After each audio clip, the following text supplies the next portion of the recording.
to push any certain topic. The only thing we push is the truth. And I want to make that clear before this episode starts so that we are all on the same understanding. So with that being said, roll that beautiful music.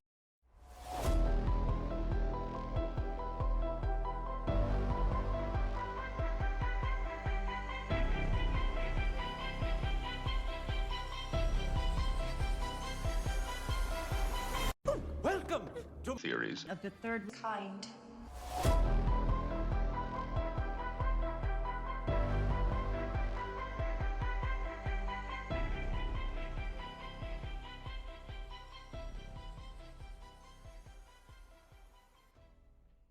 Welcome. First off, I want to say thank you to whomever you are listening for opening your minds to receive extra knowledge nuggets each week. It means a lot to all of us, and I want you to know that. Also, before we start, since you, whomever you are a Patreon subscriber, remember that you get priority in topic suggestions. So feel free to shoot those suggestions on over to us, either by email, Instagram, Facebook, or you can shoot us a message on Twitter now. We ended up all getting a Twitter. Sadly. Yeah, sadly, I was forced to be here, okay? And or you can write us a letter the old-fashioned way and send it to our P.O. box. Yeah. All right, so today's episode is over the Ukrainian biolabs. So how this episode will go today is that we'll talk about what is a biolab, the different types of levels, and then we'll talk about the biolabs in Ukraine, as well as the facts and findings that we stumbled across, and then into theories, and then, of course, wrap it all up with our own personal thoughts and theories. So with that being said, let's get into today's episode.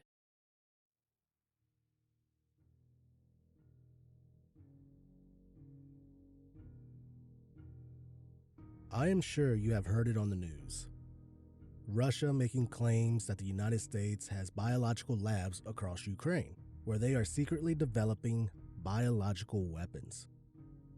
Many of these news sites claim that this is one of Russia's disinformation campaigns, that this is just a conspiracy theory, and it is being spread throughout the United States by individuals who are now being called domestic extremists. Continue to be protected by the First Amendment, just like books, movies, and music. Legislators across the country want to control what games you can and cannot play. It is no exaggeration when we say that this decision represents the single most important issue for gamers. How can you let your voice be heard regarding this pivotal moment in history? Sign your name alongside thousands of other gamers at www.gamerpetition.org. This week on Retronauts, out there, it's their time. But down here, this is our time. It's our time down here.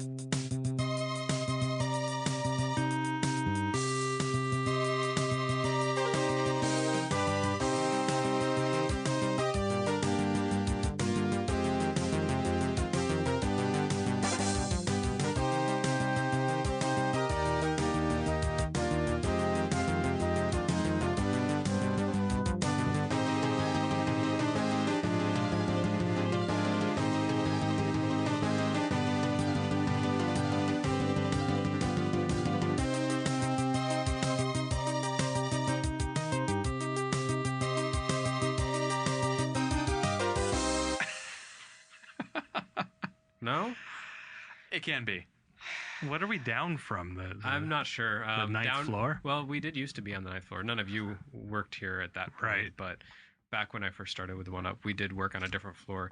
It was kind of fun because all the magazines were on the 8th floor here.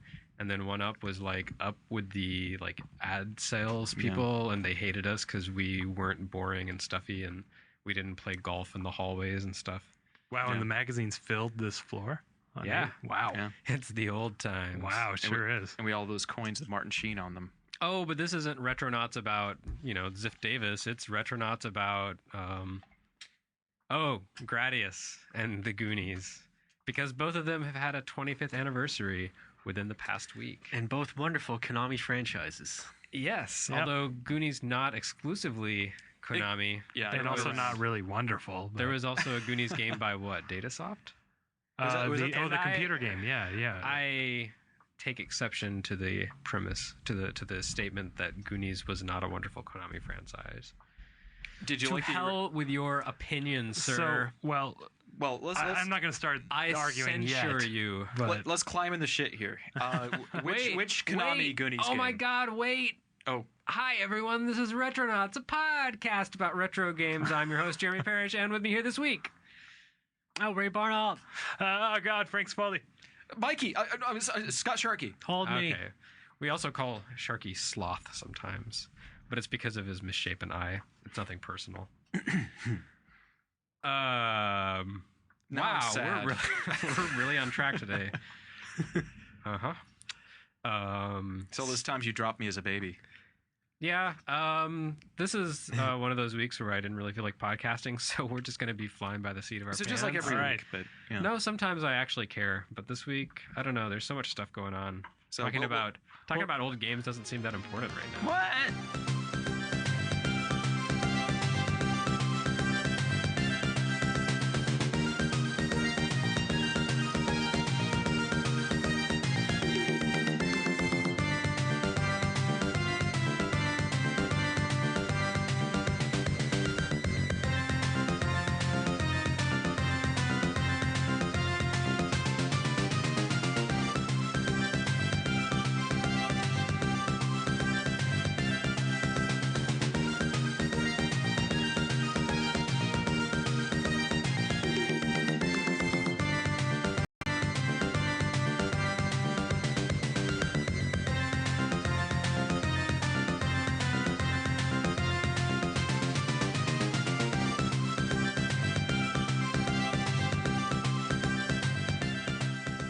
I know. We'll see what we can Excuse manage me. with the. Okay, talking formally about old games, doing anything more than just like sitting at my desk and reminiscing briefly whenever someone walks past my office, that's fine. Yeah. But putting it to tape, You should just have a I don't mic know. on your desk. I should. and We've just talked about compile this those. Yeah. actually. There should always be microphones on everybody's desk and Yeah. a red button you can hit. You know that'll Well, go you back think it should 5 be a minutes. camera, though, right?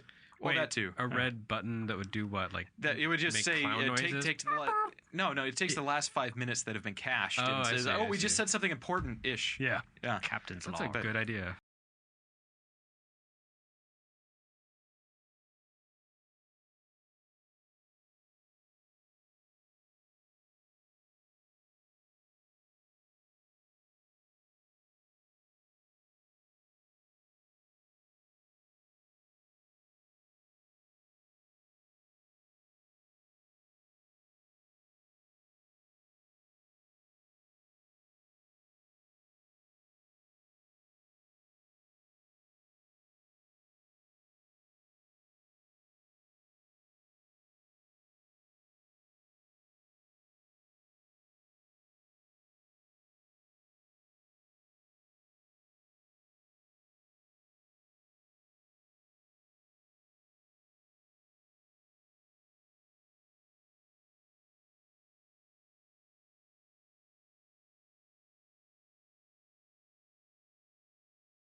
Hey everyone, before we start the show, just want to let you know that our live shows at Largo are Deep Blue Sea and Lake Placid. Follow us on Twitter and on Facebook to find out which time for which show we are. Now, before we start the show, I want to let you know that this episode is brought to you by Squarespace. Squarespace is the easiest way to create a beautiful website, blog, or online store for you and your ideas. Squarespace features an elegant interface, beautiful templates, and an incredible, bonkers 24/7 customer support.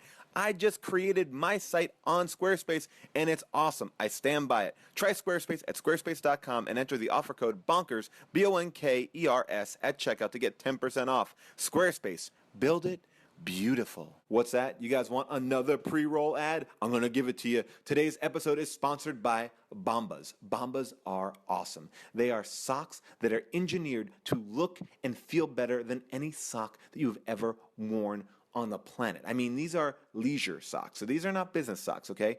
These are so comfy. And the socks are the #1 most requested clothing item at homeless shelters. Did you know that? And Bombas donates a pair of socks for each pair bought. They've already donated 300,000 pairs. So when you buy one of these, you're actually helping out people. So go to bombas.com, BOMBAS.com/how, HOW, and you'll have the choice of either getting 20% off your entire order or a bonus pair with your order. That's BOMBAS.com/how. And guys, when you put socks on your feet, you're putting socks on somebody's feet who actually need it. So let's do this. Let's make a difference in this world. The children are our future. Treat them well and let them wear socks. Girl gets spooked.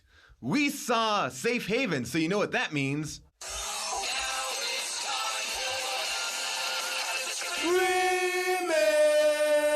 How did Schwarzenegger grow a baby in his belly? Rock a rhinestone vest while whipping Justin to Kelly. Or maybe see a burlesque show with Nick Crow and take a boat with speed to hitting cruise control. J-Man, Big Paul in the beautiful June. Gonna take you from the goob all the way to the room. Ran the games of Street Fighter, helped to blow off steam. Just a sucker punch the odd life of Timothy Green. Sharknado, the birdemic, how we staying alive. They call it in the badass and he's on the line. Cranking 88 minutes cause they cool as ice. Cause a bad Jim Varney looking kind of nice. Paul and June getting literal, Jason is getting laid. June is making sure all the monkey shots getting paid. They judge a bunch of movies while they're making the grade. Here's a real question for you, how did this get made? That's a good look, Haru. Hello, people of Earth, and welcome to How Did This Get Made? That song, I hear a new lyric in it every single time. I am Paul Scheer, joined as always by my co-host Jason Mantzoukas. How are you, Jason? I'm good, Paul. How are you? Very good. We are sadly not joined by June again. So sorry about that. Is she mad at us? She is. She did do the Zardoz mini episode. Oh, she did. Oh, good. So she got to talk on that. So she is. God. Yeah, she's around. She did not watch this movie though, so there will be no Safe Haven mini episode on this one. Heartbreak. A real sadness. We are joined by two special guests today. These are super amazing people. Please welcome a very funny person, Eliza Skinner. Welcome, Eliza. How are you? Hi, I'm great. Thanks. How are you? Very good. Very excited to have you on the show. Me too. And another very funny person who has a movie coming out very soon. We'll talk about that. Please welcome Jordan Rubin. Hello. Hello, Jordan. How are you? Good. You directed this movie called Zombie Beavers, right? Zombievers, one word. That's how you get the pun in. Oh, okay, I like it. Yeah. I gotta get my pun in. Gotta get that pun in, bro. Yeah. And when does that come out?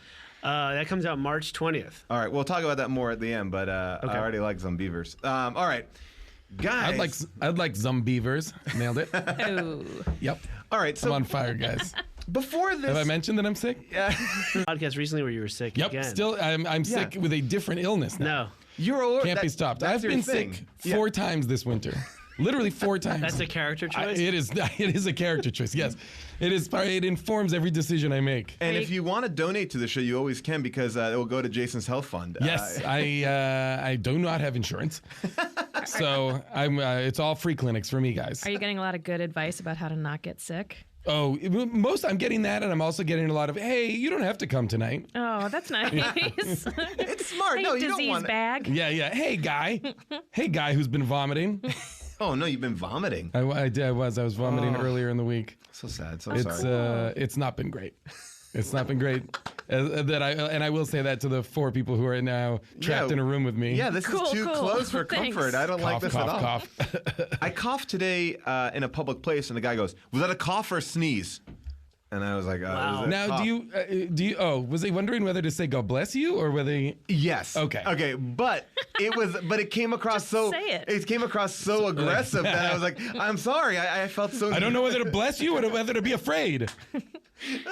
I got so nervous, and it was polite. All right. So before we started recording, I said to Liza and Jason that I'm. Because But I not was Jordan. late. Jordan was Which late. I apologize for on air.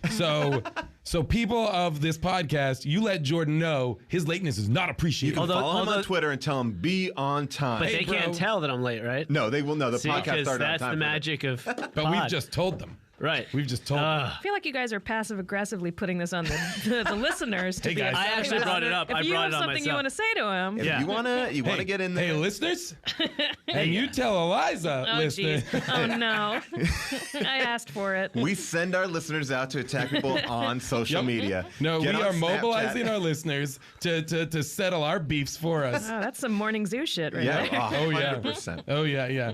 Radio wars. I was saying that this movie, to me, in many respects, kind of blew my mind because it's the most normal, seemingly normal, but insane film. It like everything about it. If you had the volume off, you'd be like, "Oh, this is just a simple Like romance, beachy beach town love story." And it is anything but that. It's really kind of crazy on all levels. It's like 5 movies happening at once. Like if you put on 5 movies and we're like, I'm going to take it all in. And you're switching the channel so you don't know the plots of any of them fully. You're like, I think that's what's going on here. And it all kind of mixes. And you said it really good about what you think. I feel like as I was watching this and as the stuff started to kind of unfold and the reveals started to happen, I really genuinely was like, oh, this is like, I think Nicholas Sparks might be for like beachy community white people. He might be the Tyler Perry of beachy white people, where it is just like a morality play. Yeah, absolutely. Played out in this idyllic community. It almost seemed like the Nicholson Diane Keaton movie for a second. Oh yeah, if you had the sound off. What was exactly. that? Yeah, it's like not as good as it gets. One of It's the something's gotta give Something's the gotta sage. give. Yeah. I think it absolutely is Tyler Perry. Yeah. Straight up. As I said, white Taylor. It's white wine Tyler Perry. It's like because even the title, like Safe Haven, is about having a person and that person saving you and rescuing you. Oh, I watched Safe House. Oh yeah, then yeah. Okay. Oh, so I'm gonna be way off for the Denzel. whole. Ryan Reynolds. But it is. That's a really. I think that's the best way to kind of describe this movie. It's a full-on morality tale. and they're all also always about women who just can't let themselves be loved. Again. All of them, like, why won't you just let me love you, woman? And she's got a really good reason in this one. Except for the ex. Okay, with. Oh, she's yeah. accepted the Yeah. love. But there's always like a woman. Right. And there's another one that's like, girl, come on. Yeah. Let him love you. Yeah, just let him love you. Just to give you a very brief overview, because the movie doesn't have much meat on the bones in the sense of the plot. Meaning it's full of skinny people? It's a very skinny movie. Julianne Hough, star of Dancing with the Stars. We catch up with her in the beginning of the movie, running out Is of a this house. her first movie? It's her first leading role. Yes. Okay. Yeah. Okay. This was a big deal. They spent some money on her and Josh Duhamel and nothing else. Yeah. Yeah, that was it. And beautiful scenery. We catch up with her. She's like leaving the house, running out of the house, panic. Something has happened. A brunette. And she escapes on a bus to this small town to start a new life. We don't know. Oh, she's also has like blood on her hands. Yes. And all over her. Oh, yeah. She has blood. I don't know what happened. Yeah. I don't know what happened. Will we ever learn? No. No, we'll never learn in the whole movie. Yeah. And she escapes. Once she gets on the bus and escapes, she's blonde. Yes. And we see that she's being pursued by police. Exactly. That is the cold open of the movie. And you think it feels like a little bit like The Fugitive or something like that. Like I thought opening of The Fugitive. too. Yeah. That opening where you're ambiguous things and what's going on, and she's being chased by this really aggressive. And again, this is my interpretation of the movie as I'm watching it. A cop who's like, "God damn it, where is she?" Relentless. Relentless. Relentlessly pursuing her because he's going to get this this criminal. Yes, and he is stopping buses on the side of the road, which seemed like a very ineffective technique because he could only stop one bus at a time. He stopped two out of the three buses. Yes. And just let the third bus go. Yeah, he should have been like, everyone And he had his stop. car ready to go. And and he had other men with him. Why didn't he mobilize? You go to that bus, I'll go to this bus. You go, but he just like they were new. He's a lone wolf. And by the way, just remember this idea that he had other men with him because later on, why? Yeah, we're gonna come back to this scene and go, none of this makes sense when it's contextualized. I feel like all of that stuff, all of the the chase, and then later when they have some digital imaging on her photo. Oh, I feel Detective Photoshop? Yeah, I feel like all of that stuff is the attempt to make it a date movie. Like, this should just be for girls. You know what? The fellas are really going to love her being hunted. That's really going to make them feel excited. So everybody will come. Well, and I love that the cop stuff, because at this point the movie splits into two. Yes. Whereas Julianne Hough gets off the bus in this kind of like North Carolina, it seems like Cape Cod is North Carolina beach town, like idyllic small town USA, and then cuts between Southport, cuts between that and like the rough and tumble Boston cop who's pursuing her, and everything in North Carolina is shot like achingly beautifully, like lovely vistas of these places, and everything in the Boston with the cop is handheld, jittery, crazy, darker than a Law and Order office. Basically, the lights are off everywhere. This movie, by the way, we should say, is shot by Lasse Hallström. Yes, this is a Lasse Hallström movie. I was blown away by that, and I started to think about who made like Chocolat and I mean, he made Cider House Rules. Cider House Rules. What's Eating Gilbert Grape. Yeah, like big movies. Did he shoot all of it, or like did he come in every other day? I don't know, but I was like, oh, he's a good director. He should be like, this is not. Wow. Okay. This is what Lasse Hallström's doing. But you know what? He also shot another one. Another Nicholas Sparks book? Yes, called Dear John with Channing Tatum and Amanda Seyfried. So I think these might be money gigs, right? Yeah, because maybe. he might be like, shit. Like, you know what? I want to do a 100-foot journey, but that's not making any money at the box office. This is going to make $100 million. Let's boom, cash that check. I get that. Cash that check to make some more cider. That sweet cider. Gotta make that cider, bro. By a police officer, but I think it's a bad move to a populated beach town where she basically gets a job right where the bus stops. So at the apex of where where she's people, a fish out of water. Yeah.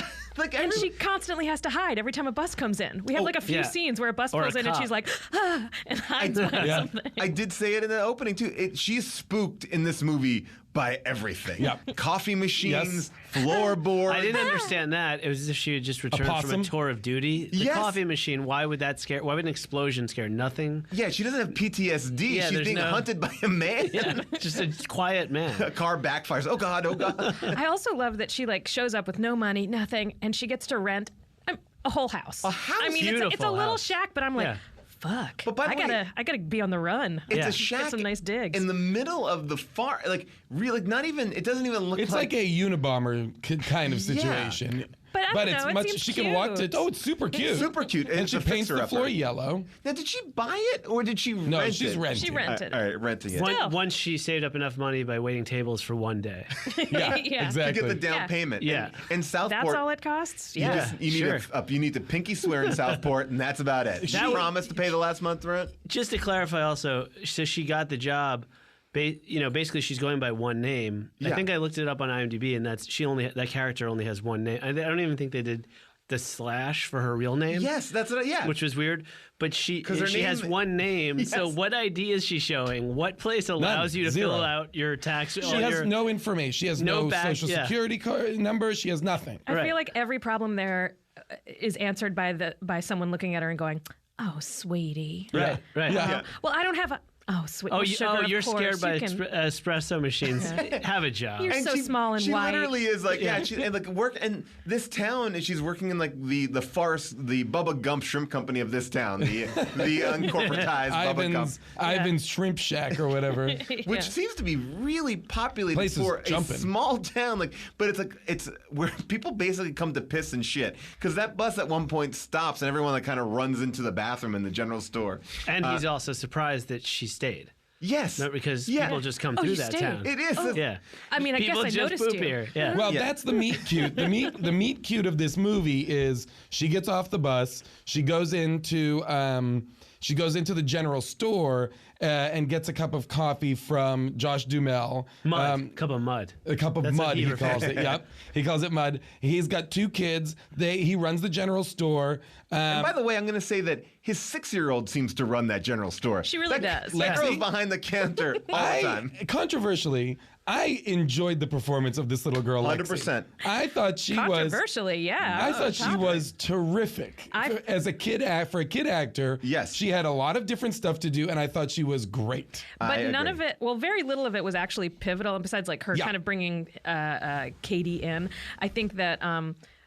I imagine there was like a couple of lines for her, and then after the first day, everybody went back and was like, "This girl needs a bigger part. Well, she's amazing." You are right. First of all, I'll let you guys know that the little girl, Mimi Kirkland, was nominated for a Young Artist Award. Amazing. I don't know if she won, and I don't know who she lost to. And Hallstrom says that many of the scenes contained improvised takes. So I think that also equates for some of the awkwardness in scenes. Like there are some pregnant pauses there. And I turned to the people I was watching the movie with, and I said, a lot of this Did you have a viewing party for this movie I that I wasn't invited to? I oddly did. I watched this actually with June's sisters.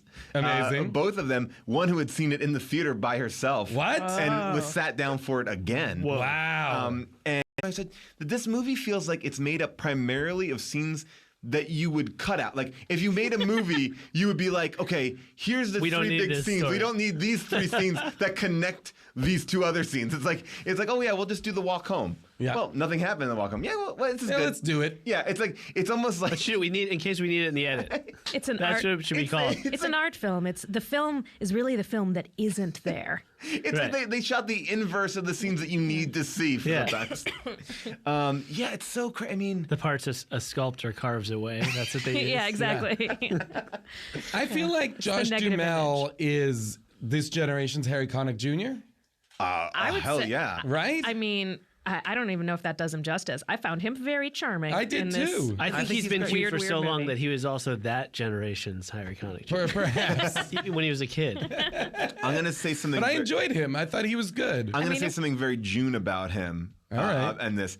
I think he's too skinny. I think he lost a little bit too much. I feel like Really? I think he's trying to like when like there's certain dudes who I feel like get too fit. And I looked at his arms one time. I'm like, get some more meat on those bones, man. Oh, That's a little June comment. You want him to chub up, June, Paul? I just want him to get a little bit more. I'm worried about him. Yeah.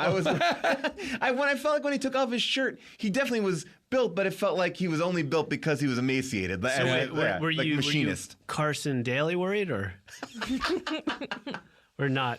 I'll say Carson Daly. Okay.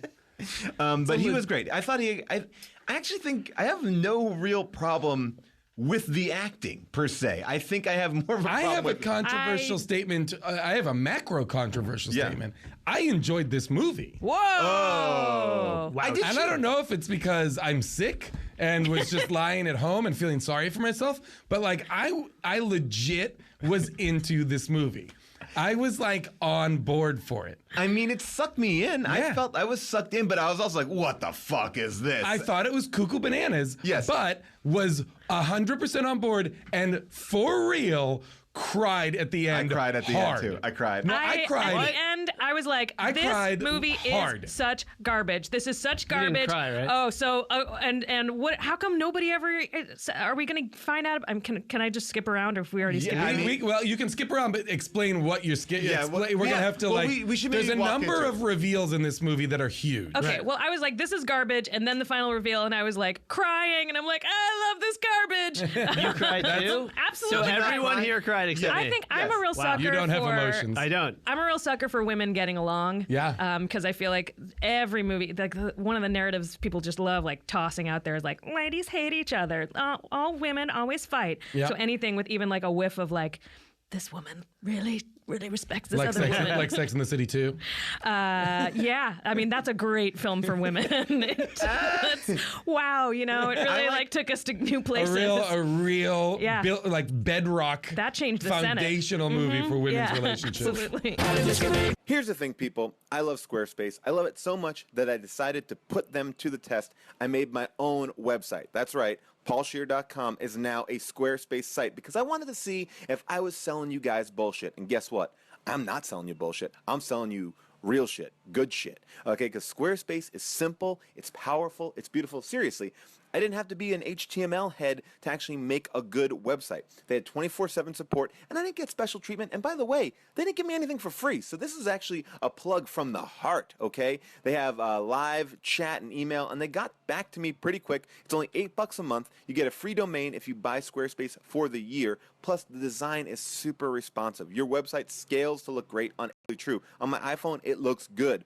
Commerce, you can do it, all right? Every website comes with a free online store and cover pages, a feature that allows you to set up a beautiful one-page online presence in minutes. It's true. If I owned a restaurant, I'd be going to Squarespace. If I owned myself, which I don't, I've sold myself into this contract with the devil. Anyway, I don't want to get into it, but Squarespace is the best. Start a trial with no credit card required and start building your website today. When you decide to sign up for Squarespace, and you will, if you have the means, $8 a month, you can do this. Make sure you use offer code BONKERS, that's BONKERS, to get 10% off your first purchase and show your support for How Did This Get Made. If you do that, that helps the show. So if you go there, put in BONKERS, people are like, oh shit, this works. Advertising works. We should support the show, and then the show is free. So we thank Squarespace for their support of How Did This Get Made, and now I got a website.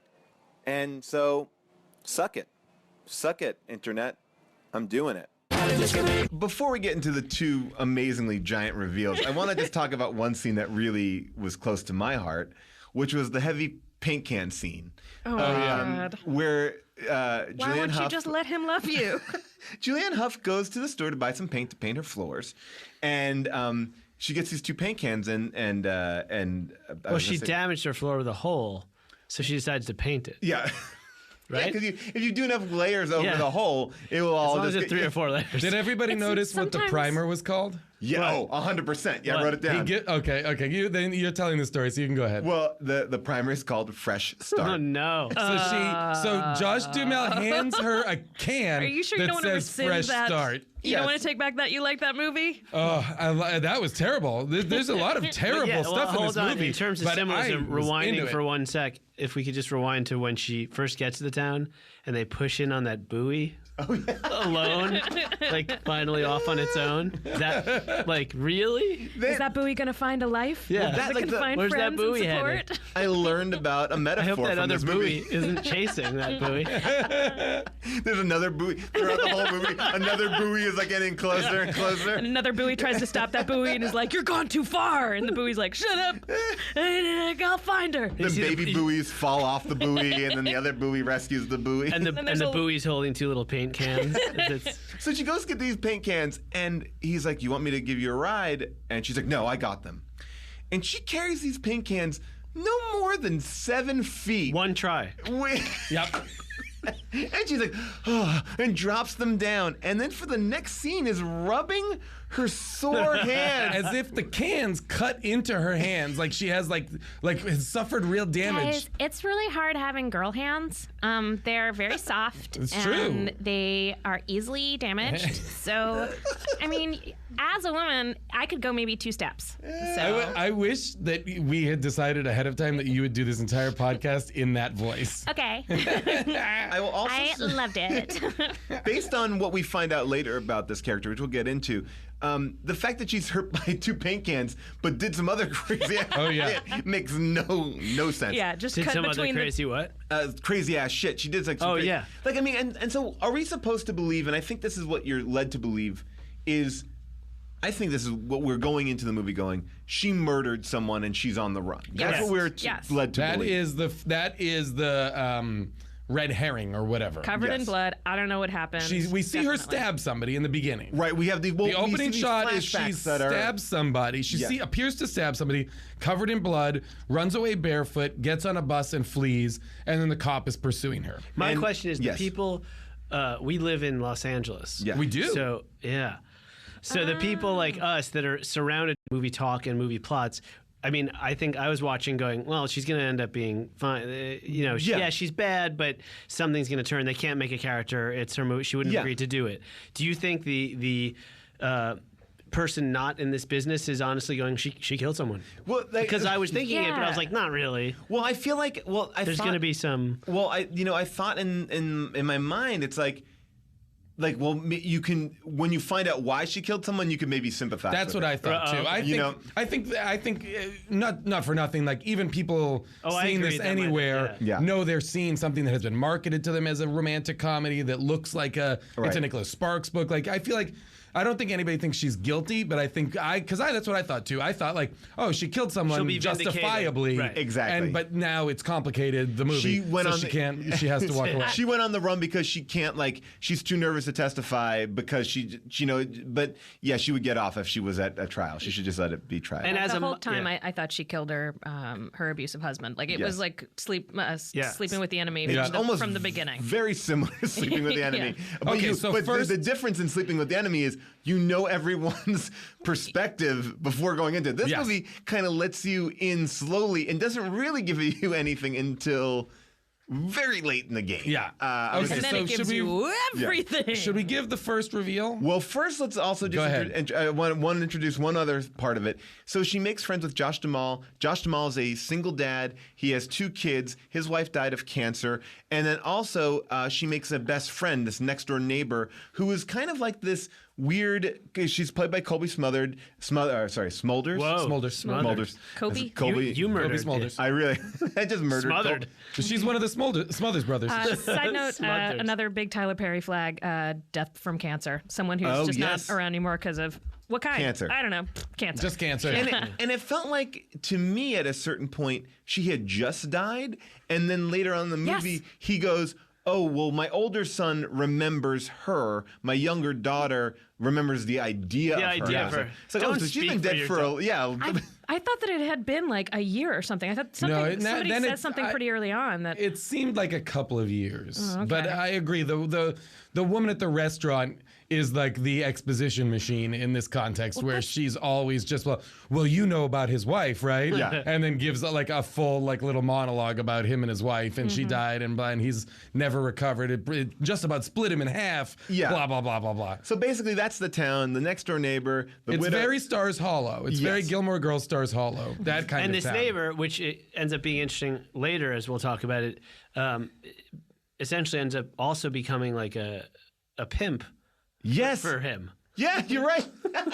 Sort of going like, come on. The neighbor's like, come on, fuck him. Well, because what's happening is I felt like the whole town was that. Because there's like the old man at the general store. Also, I feel like everyone in this town like wants him knows. to get laid. Was trying to get him laid. Well, they are like they meet. They're meet cute as he gives her a cup of coffee. She decides to stay in town, and they are on each other like almost instantaneously. It's she has weird. just committed a murder, and his wife is dead. Yes, and they are like almost instantaneously like on each other's dicks. I have a theory as to why. She seemed okay. It's that they're both wearing a lot of self tanner. Because that does which is something that fascinates They can appreciate that about themselves. They can appreciate that, and they see it. It's like one, That's the one small business that we didn't get into, where they get the self tanner. Yeah, when she's on the run, she has time to apply. She also has she's crying in bathrooms at truck stops, just applying. She also has a flawless manicure at all times. Okay. Which I was like, this is fascinating. There's one get wet and run through the forest exactly the same way from Notebook, almost shot for shot the same way, and they get there and she dries off in the next reveal and is totally perfectly coiffed. There's not a hair like out of line. That Naked Gun joke. Yeah. I loved the it's raining. I mean, I guess maybe we shouldn't go.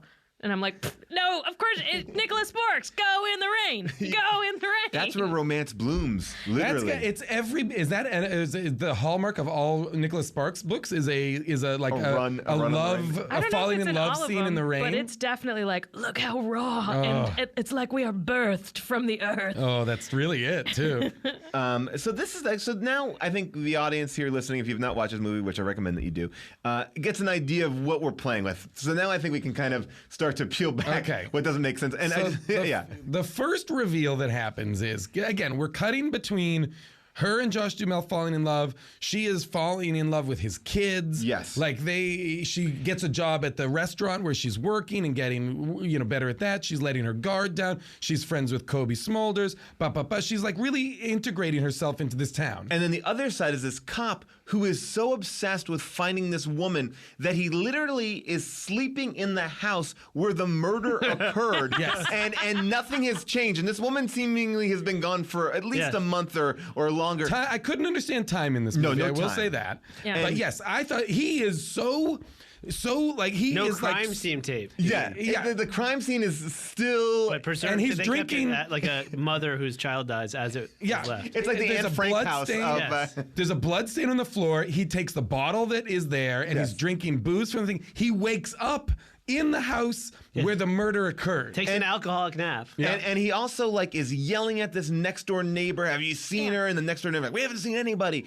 So I just want to give you a clip of the cop interrogating somebody. Take a listen. I've been looking over this Lumpkin case. And Who asked you to do that? Who asked you to do that? You know what it looks like? It looks like his alibi might actually check out. Okay. Right. Lieutenant signed off on it. DA's office signed off on it. Case is closed. I got open cases to work now. Man, the guy has 3 little kids, and even if there's a slight chance he's innocent, I think we should. Don't you have a wife or something that you can go home and irritate? So this is. Wait. He then says, nobody is innocent. Yeah, exactly. He then says, no. When are you going to learn? Sorry, nobody's innocent. So okay, this cop is foreshadow. No, it's not. Really. This cop is obsessed with this murderer. So now this murderer who, and I think, is it in this scene that he's it's making almost personal. He's making the APB bulletin for Julianne Hough, where he puts out an APB like a wanted person thing, which is part of what happens. Josh Duhamel sees the wanted poster in the police station. He confronts her, blah, blah, blah. By the way, he also creates a wanted poster. This is what you're going to talk about? How he creates it? Yeah, in Detective Photoshop. With an old photo of Lindsay Lohan? Yeah, well, but also, he takes a lot of giant guesses of what, like, Julianne Hough has, like, cut her long brown hair into short, like, exactly the same length and color, like... And style. The way he does it, it's almost like he's like, would this look good? No, this? Maybe this color. This color's flattering. Yep. Yeah. It's like this guy, once he is discharged from the police for unpolicemanlike conduct, could make a good living photoshopping pictures. Okay. I just want to add real quick about that clip. As I was listening, in the sound design, as they call it in the movies, he's typing while still talking to that guy. Oh, yeah. So he's able to completely while he's super good at Photoshop, Jordan. Drunk. Yeah, he's doing Photoshop and what is he typing? Letters? Because he's doing a drawing at that point, isn't he? I think it's mostly typing based Photoshop, not like mouse. That's with code. Yeah, he's coding a website. He's coding a photo. So this guy is, he's sending out. And again, this is all like handheld, edgy, dark. It's the exact opposite of The Beautiful Town. Okay. So then what we find out... They had David Fincher direct those. Yeah, exactly. For me, it was when he slams the letters up and is like, you lied to me, old lady. Oh, well, yeah, this he has an epiphany where he finds a piece of paper in the murder house that has handwriting on it. He goes next door to the next door neighbor's house. He looks in her mailbox. The handwritings match. And then he says, you lied to me. You know where she is. You're going to tell me where she is. And she's like, you go get a warrant, blah, blah, blah. He goes back to get a warrant. So let me just say. So once he goes back to get the warrant, his boss calls him into his office. Yes. And the guy is like, get in here. And he's like, I'm busy. I'm doing work or whatever. And the guy's like, you come in here right now. Well, and I feel like they've also, though, tainted him for us at this point because the people he was harassing were an old woman and her very feeble husband. Why is that guy so like... To be like, look at who he's picking on. Like that guy was sick or something, right? Yeah, he was like... It's time for my husband's nap. Everybody's got dementia in Nicholas Sparks' books. All right, so he gets called in and this is what happens. He's working this case. I knew you were crazy, but I didn't think you were stupid. I need to find her. You don't do it like this. You know that. You know that. I need your badge and your gun. I need to find her, Jimmy. Kevin, you sent out a nationwide APB. She's not a murderer, for Christ's sake. She's your goddamn wife.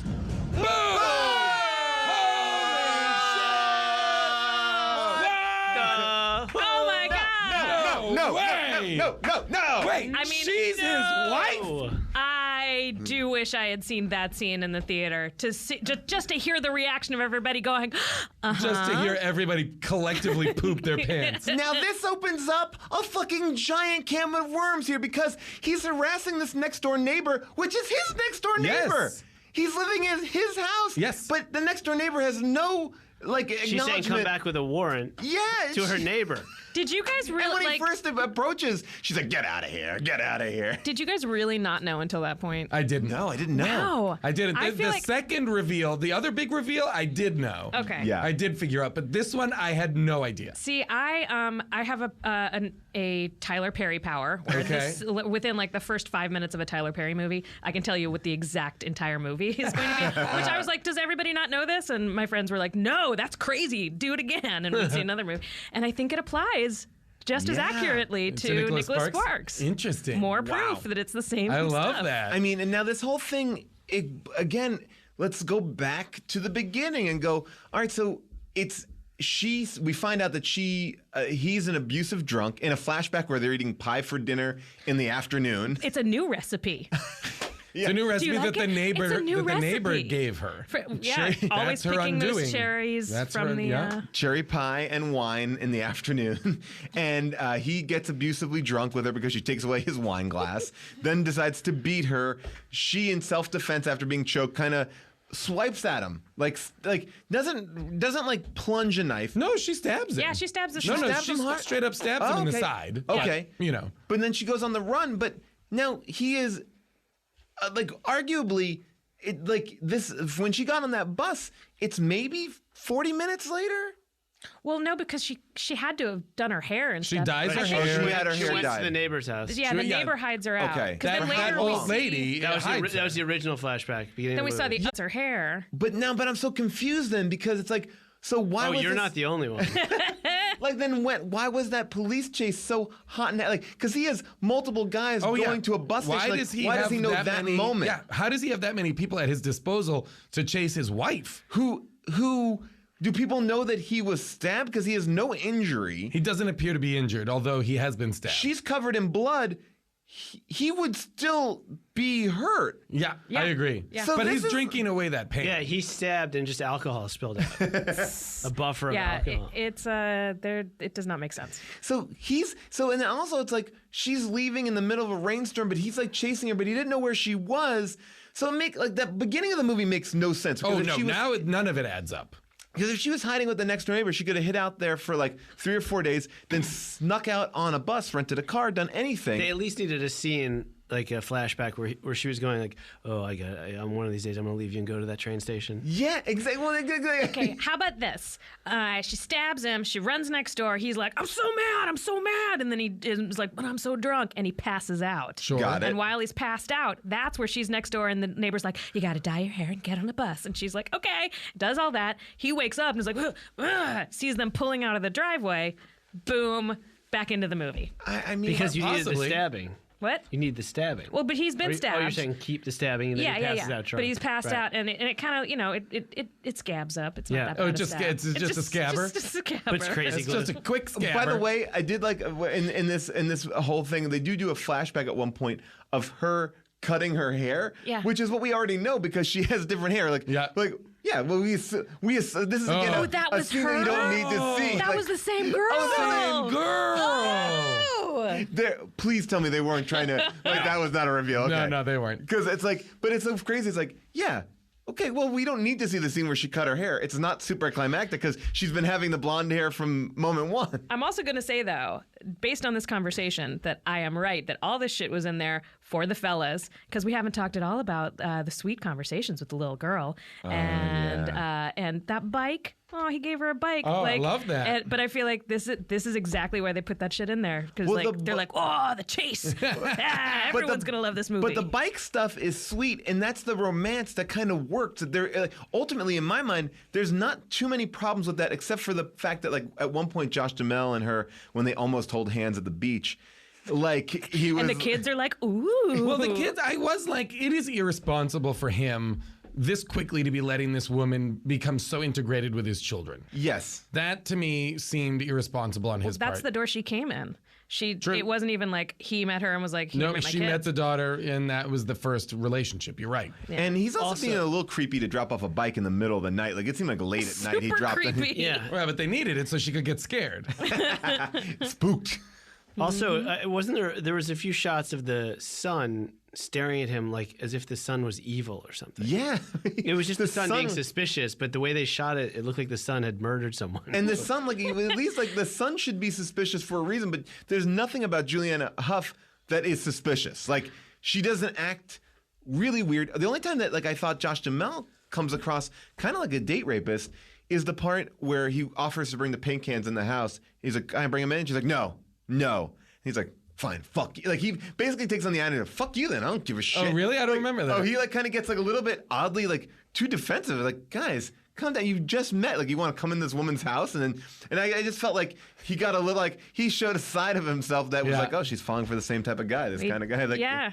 Well, he does the same thing when she's like, it was really inappropriate for you to bring. He's like, fine, whatever. Yeah. I don't know you anymore. And like, then when she apologizes and he still won't talk to her and walks past her to help a customer. By the way, here's another moment.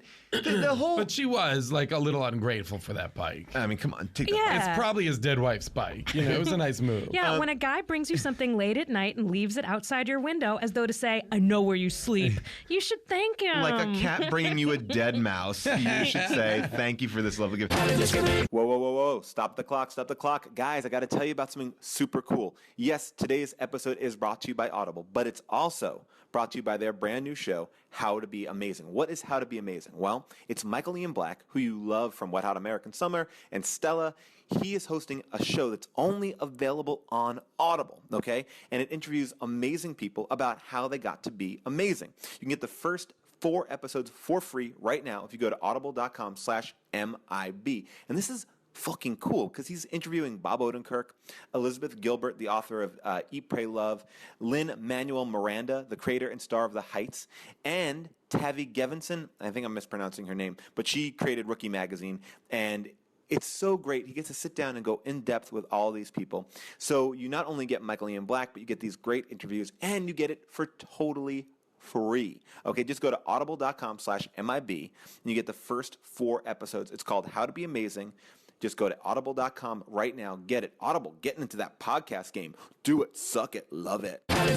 People always ask me, Paul, are you psychic? And I say, yes, I am. Let me do it for you right now. Okay. In the next day or 2, you'll be looking at Netflix. You'll be having trouble picking what you want. You'll be arguing over a documentary to appear smart or binge watching a show that you've heard about but you are not quite sold on yet. Let me take the pressure out of this decision. You need to watch Aziz Ansari's brand new stand-up special. Oh shit, he's got a new one? Yes, he does. It's amazing.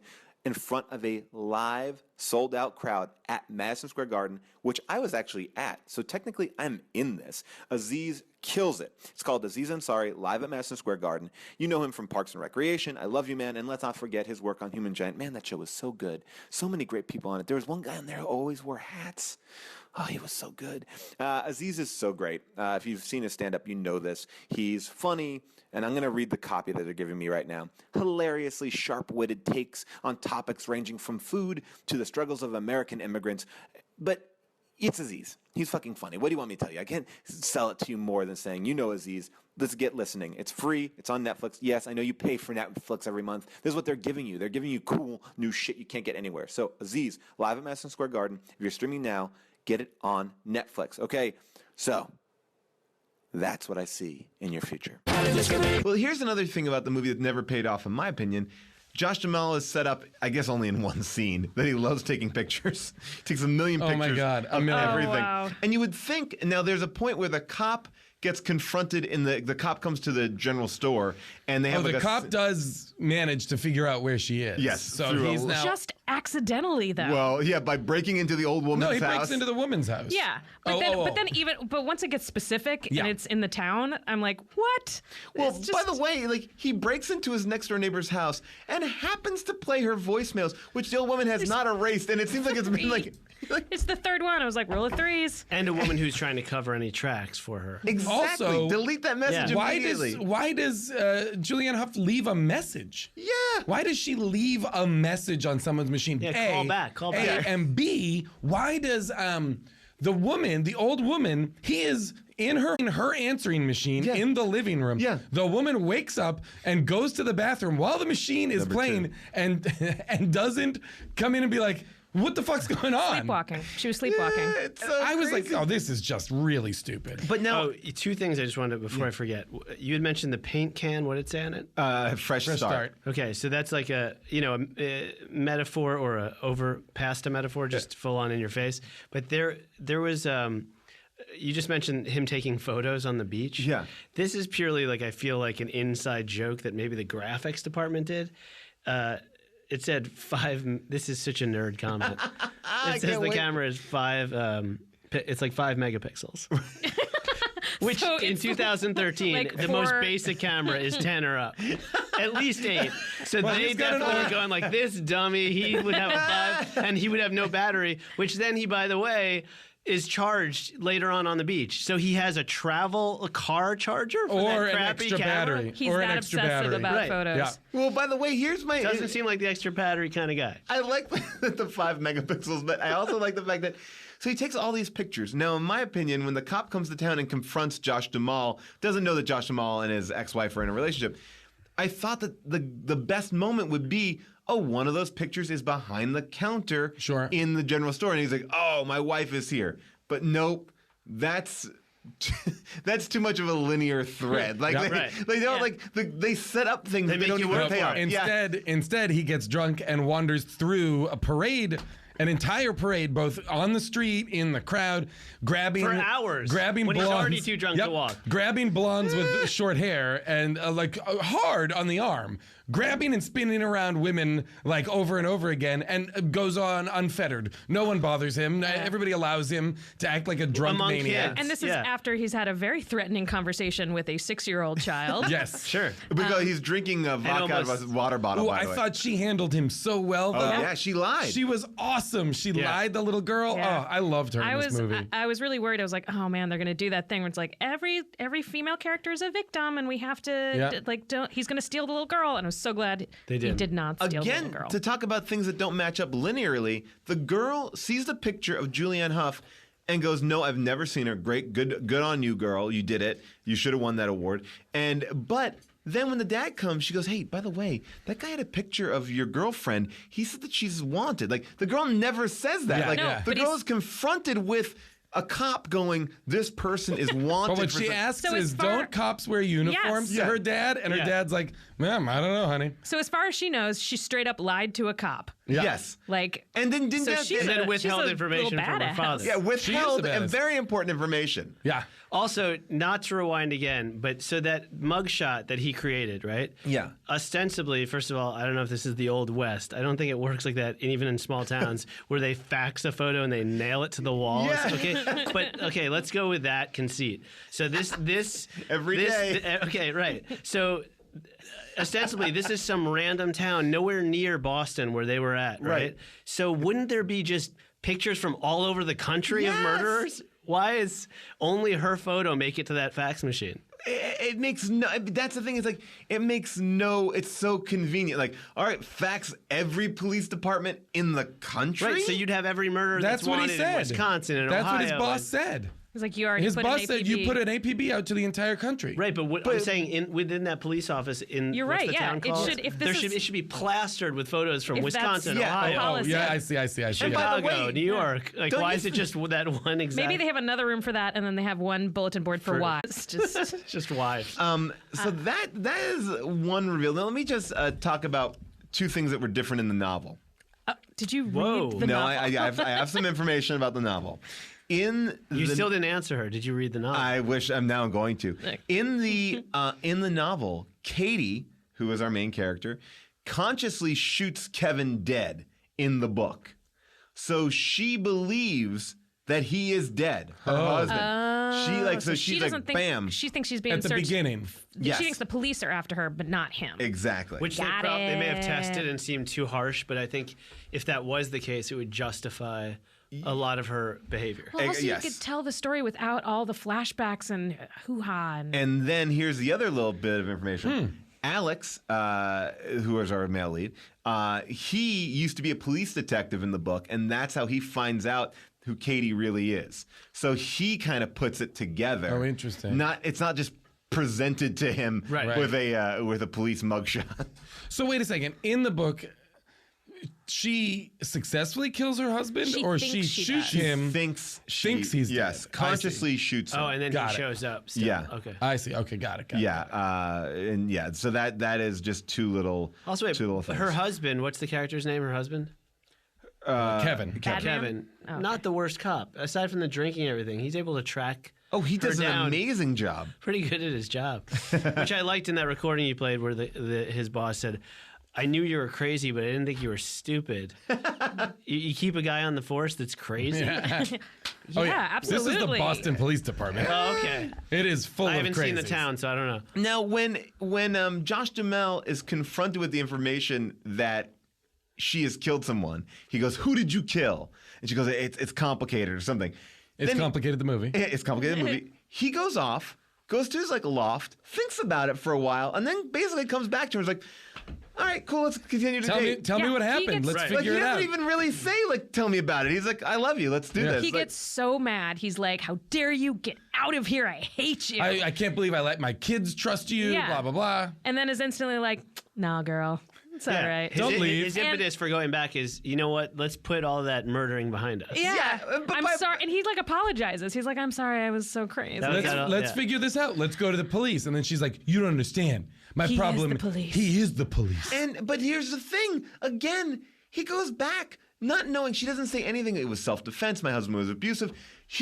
It's an open-ended question. Who did you kill? I can't get into it. And he's like, "Okay, let's move past that." I love you. Yeah, it drives me so nuts when people won't say a thing in a movie or a TV show that there's no reason for them not to say, and it would just fix everything. Yeah. Just say that. Yes. I also had an issue with... Come on, Katie/Aaron. One other small detail that I just want to bring up is our cop, our great, crazy, dumb cop, is drinks vodka out of a water bottle. And when he goes An to Aquafina water bottle. I get Product placement. And get those Roxy swimsuits, y'all. Roxy makes some good swimsuits. The girl I like that Roxy one. He goes to the general store to get a water bottle to dump out the water and pour vodka in. And I was like, well, now he's in Southport. Can he just drink out of the vodka bottle here? I mean, not out on the street. He went to a parade. Oh, I guess you're right. And But he's he's okay with molesting women. And he's supposedly on duty too, looking for a suspect, so he can't be drinking alcohol. Well, but except that he doesn't have a badge or a gun anymore, right? He's been debarred or whatever. Not debarred. So he's just a drunk guy now. Well, I go off of what the little girl now thinks of. There's certain cops that are detectives that don't have outfits. And they just sweat like crazy. They sweat and they look like they're coming off meth. One thing about the love story, I will say that I think most of the romantic comedies I watch, I guess, are high school ones or teenage ones, and it was kind of fun to see one that was like, "Oh, will they, won't they, will they, won't they, will they, won't they," and instead of them they finally kiss, it's like, nope, they finally fuck all the time. Yeah. Oh, yeah. All these scenes are going to be in bed from here on out. Yep. I was like, Wow. well, Yeah. look at that. That's kind of grown uppy and fun. Oh, it's just Bone Zone. Yeah. Bone Zone, 100%. And after the first time they make out in the rain. Yeah. Right. And then they make out at the restaurant. Then they make out at the restaurant. I had a real problem with that. Oh, I didn't like with a they restaurant / tackle shop / hardware hardware store. That they were instantly like PDA. Yeah. I thought that was not cool. You just didn't like that couple? They're I was like, they're hey, dancing guys, in a bait store. Slow your roll. You know what I mean? Like introduce this cool. Don't worry. Yeah. Don't be in such a rush. They became like teenagers, and then they are straight up plowing each other and kissing each other's hands. I wrote down that these I don't people... I'm gonna kiss your hand. I like you so much. When we're holding hands, I'm gonna kiss your hand. No thanks. How's it going for you? Not great. Single. I am dying alone. All right, so now Julianne Hough is alerted to her husband's presence by the next door neighbor, Next door name. her friend, the Kobe Smulders Yes, character. it comes in and alerts her that her In husband. a dream. Okay. Right. So Wait, I'm sorry. Yeah. In a dream. In a dream. That dream. happens. And the whole that character, I can't even with the whole. I mean, we got to talk about it. Anyone Okay, can well, reveal let's it. dig right in.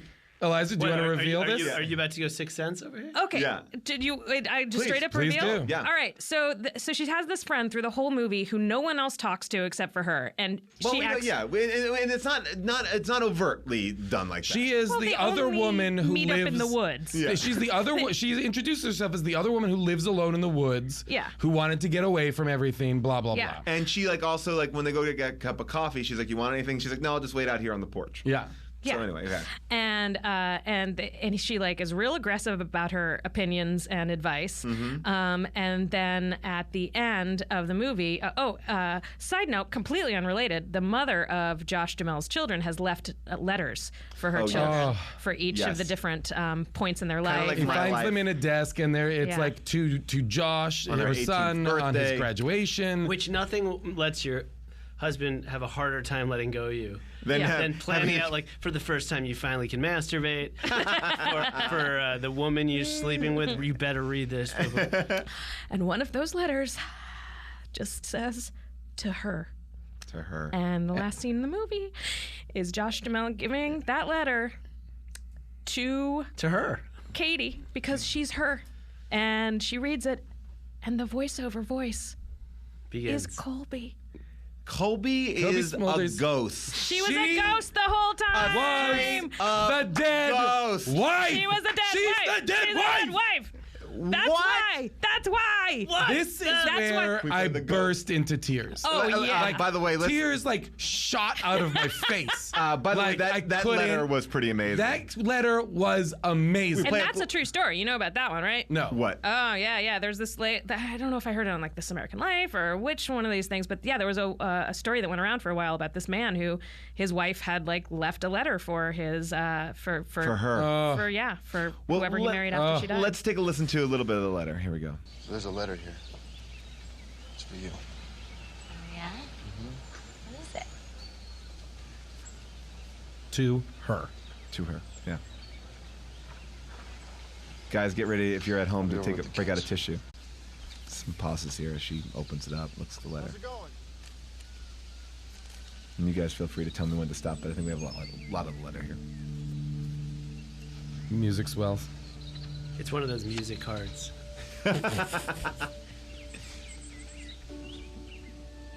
At this point, we. woman my husband loves.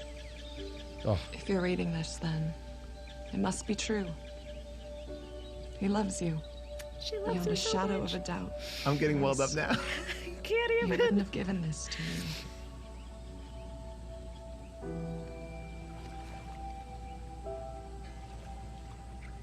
I can only hope that you feel the same way about him Bowie? as he does about you. That you?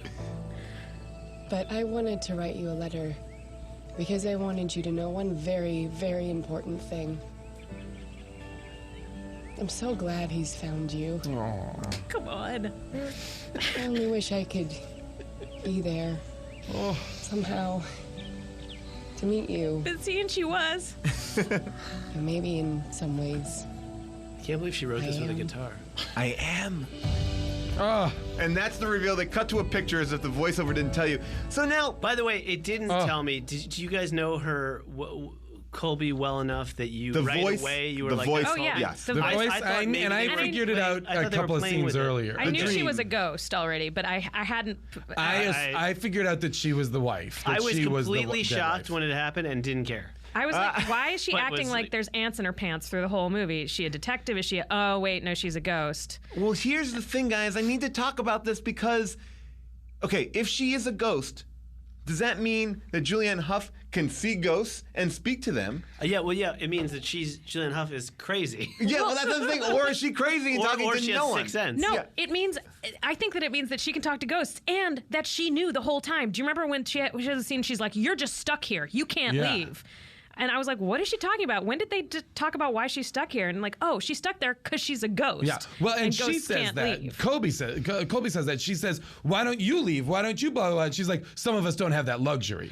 or whatever. She's like, basically, I can't leave because she's a ghost trapped to haunt this town until her husband plows somebody else into loving him. Well, and I like one of the things that I went back and remembered after that is, remember, she gets the drawing from the little girl at the beginning, and she's like, "What are you drawing?" She's like, "I don't know." And she's like, "Well, it looks kind of like a fish." She's like, "It's a flying fish." And then she's walking with Colby, and she looks at the picture and is like, "Oh, flying fish, huh?" Yeah. Because it's her daughter. So she knows her daughter's flying fish. But this is easy peasy. This letter, the reading of this letter ruined me.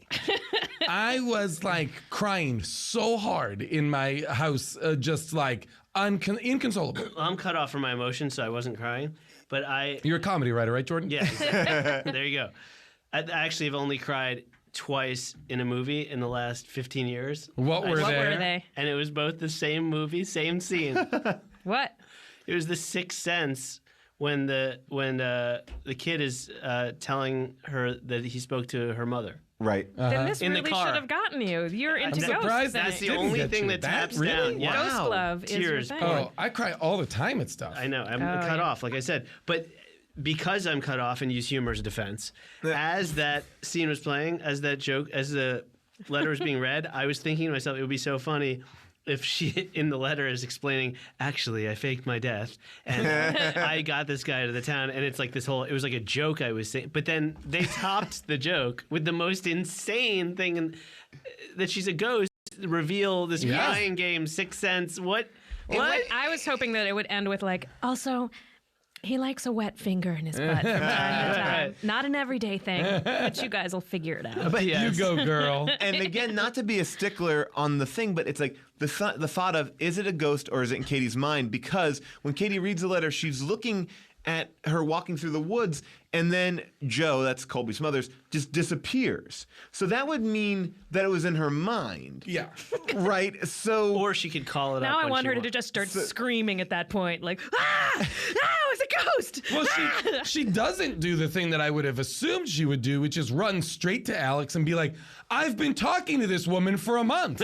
She lives near me. She's been watching over us. I've seen a ghost. Well, I know this. Do you remember me telling you in bed about that woman I'm slowly becoming friends with and I'm starting to like it here? Yeah. Well, that's your dead wife. And one of our researchers, Nate, he brings up the point. He goes, if she is insane, then this is a new insanity that no one has ever heard of, because it makes you imagine someone, you imagine the person for what they look like. Like if she's imagining it, she's a great imagination. I mean, yeah. So we're saying she's a ghost. I think you're putting so much more thought into this than anyone who made it. By the way, Richard Roper had the same concerns. Well, and I also, but I also think it's an interesting question: is what the writers were thinking. Yeah, like so, like what's their was? Is it like? I mean, if it's a ghost, I think they must have had a. Okay. I can tell you what the writer was thinking. Yeah. I'm Nicholas fucking Sparks. I can do whatever I want. Bam. It's all right. So, Cha-ching. So definitely, so we have to assume that it is 100% a ghost. Yes. She was talking to a ghost the entire time, and when we cut to that thing on the street, the fact that she's disappearing is the audience seeing it how it actually looked. Yes. So Katie was walking down the center of town, just Yep. to no one. Yes. Okay. Or maybe just thinking. She's just thinking the stuff. She's not saying it out loud. But no, that would make her crazy. If it's a ghost, she'd have to be talking out loud. My point is, it's insane. It's even more insane that she would not have discussed this relationship with anyone. I agree. Yes. Yes. Especially That to be seems I like, met this great girl. I should bring her out. Yes. oh, Like, do you know the what? Do you girl wanna that walk lives to in town? town, Joe? Yeah. She never says that to Alex. Because she's ingratiated herself Yes. now with everyone, and she likes Kobe now. So she would have said, Kobe, you know what? Why don't you? I'd like to walk with you. I want to take you out, and let me introduce you to someone. Yeah, I agree with all of them. And by the way, you could've- Kobe was You could have had a whole interesting movie that's just like the relationship between a woman and her Ghost friend? her new boyfriend's ex, like former wife ghost. Yeah. Right. Like Former wife because she ghost was would be so the- like, yes, do it with him, instead of like, this is weird for me as a ghost wife to tell you to do it with him, broke but my I want heart you when to. I realized it was her the whole time, and she was happy, and she had been like happy for her, and she had I been know, like it was beautiful. trying to make it happen, Yeah. and that was very. I liked that. Well, This movie reminded me of. Did you guys ever like? I don't know. This movie reminded me of like movies that I would see on like TV when I was like 13, 14 years old that were like adult love story movies. Like Lifetime that I movies? would catch at like, 3 o'clock on a Saturday afternoon and be like, this is what being in love is. This is what like falling in love is. Like the not the cop element. But the beach, like the beach, the two town. hands Not the being coming close to each other. searched by a crazy man. Not that, Not lighting the fugitive bait shop elements of it, but like the kind of he's got 2 kids, she's like a on the run kind of new girl. I don't know. She's his safe haven. This was incredibly nostalgic for me, as well as being something that I was genuinely enjoying. And no one in these kind of love stories, and in this one in particular, no one is ever asking for love. Everyone clearly needs love, but no one is ever like, will you please give me love? Yes. They're just like, it's cool, I don't need it. I want to give you love so bad. Well, but it's also, and it's, I don't know. I have a lot of feelings about it. I think that's why this movie made $71 million. Wow. Because it feels so familiar, like what you're talking about, that you're connected to it, but that you don't think about the insanity of what you've just watched. You're you're just like sitting there eating popcorn. Oh, that's an interesting twist. And you're sure it has nothing to do with from the creator of The Notebook? I mean, I'm On sure. the poster? I mean, look, people. I mean, but they're going back. Tyler Perry, they go back too. They want to see. Yep. They want to see that story. I will say I was not. I'm not as much of a fan, Jason, as you were.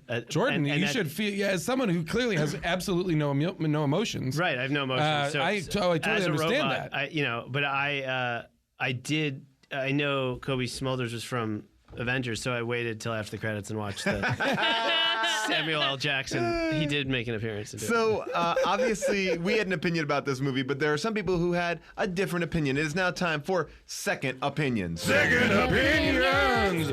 From top to bottom, crazy movies are fun. They're not your first, but they're gonna be a second. From the depths of Amazon they come. Second Opinions for everyone. Second Opinions! All right, these are 5-star reviews culled from Amazon. There were 65 pages of 5-star reviews for this movie. Actually, I'm not surprised. One of the biggest ones that we've ever done. And I'm going to read you a bunch because there's a bunch of just one-liners, and they're all pretty amazing. Nancy Pion writes, ordered for my neighbor. He seemed to like it. 5 stars. Betty J. Williams, never did get this loaded onto my iPad. Someday. 5 stars. Okay, Deanna. Wait, so the person didn't even watch it? Nope, but someday. Deanna Muller writes, an enjoyable movie. It's very suspenseful, and it probably could happen in real life. 5 stars. Wow. Probably it could happen. Probably could happen. Yeah, the ghosts, the husband cop, all that. Most likely. Yeah. I feel like, it's like, that's the was thing. scrolling past this on Amazon, not attacked by birds while I saw it. 5 stars. Grundy Boat writes, even law enforcement agents are not above the law. Although their brethren find it hard to believe and band together to protect the guilty, eventually they all get caught and they get what they deserve. Wow. 5 stars. Holy cow. Wow. That guy's got some real anger problems with the police. Roberta Mayer, my husband cried John over... Mayer's mom. Oh my God, is it really? It is. My husband cried over this movie. A great romantic movie and an amazing twist at the end. If you like romance movies, watch this. You'll cry like a baby, like my husband. Whoa. 5 stars. Also, your body is a wonderland. My pussy husband, who I'm now divorcing. Be a man. Tree Crab writes, I love this movie so much. Nicholas Sparks movies are amazing. The only thing I didn't like was the sexual behavior. 5 stars. Wow. It sounds to me Never like be those, sexual. I feel like some of those people, Amazon must default to 5 stars if you don't know how to click it. Oh, maybe, because some of those have they're not even giving an opinion. He seemed to like it. 5 stars. We are seeing a lot of this. This is a trend that continues. This is titled. The title of this is Crazy Crazy, and it's so true in real life. You can't escape a crazy person no matter how hard you try. The crazy thing is you don't see it coming till too late. They portray life as it really happens. Even as a police officer, you can be crazy. 5 stars. I feel like that person is begging for someone to go, hey man, do you have a story or something? Yeah, And then- I wish the subject of that was ain't no safe haven. Then there were just this. My daughter liked it. My daughter loved this movie. Daughter loved it. Thanks. Daughter loved it. Great. Granddaughter loved it. Thanks. Daughter loved it. Daughter-in-law bought it from my daughter. My daughter loved it. So did I. Wow. Everything. My daughter. All 5 stars. My daughter. No sons. No sons enjoying this movie. Well, that was one of my. We should say this because we didn't. Yes. At the end of the movie, the psychotic cop husband comes to the town, hunts her down. Kobe Smulders wakes her up from a dream because she's a ghost, and in her dream, Kobe Smulders says to Julianne Hough, he's here now. And she wakes up and he is indeed in the house, which he then douses with gasoline and tries to light on fire. Then they get into a fight. Fireworks fall on the house. The house lights on fire with the little girl in it. The husband is killing Julianne Hough. Josh Duhamel comes, rescues his daughter, and Julianne Hough shoots her husband to death in front of the little girl and Josh Duhamel. It's insane. Yeah, that girl is going to have serious That girl is trauma. scarred for life. That girl's a liar. She's running a store. She's grifting That money. little girl is 6 She might be a sociopath. She's 6 years old. Her mother is dead.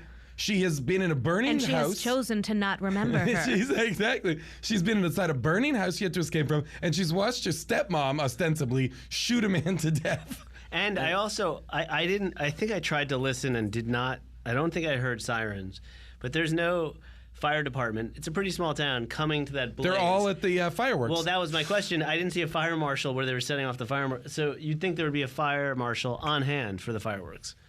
Ready for a fire. No, they're not there. All they do is wear some safety glasses. Okay. Guys, I think a lot of us, I know what we're going to say, but would you recommend watching this movie to our audience? I'd say 100%. Yeah, I mean, I think if you know what you're getting, yeah. If you know what you're getting? Well, don't expect... You just listen to this whole show.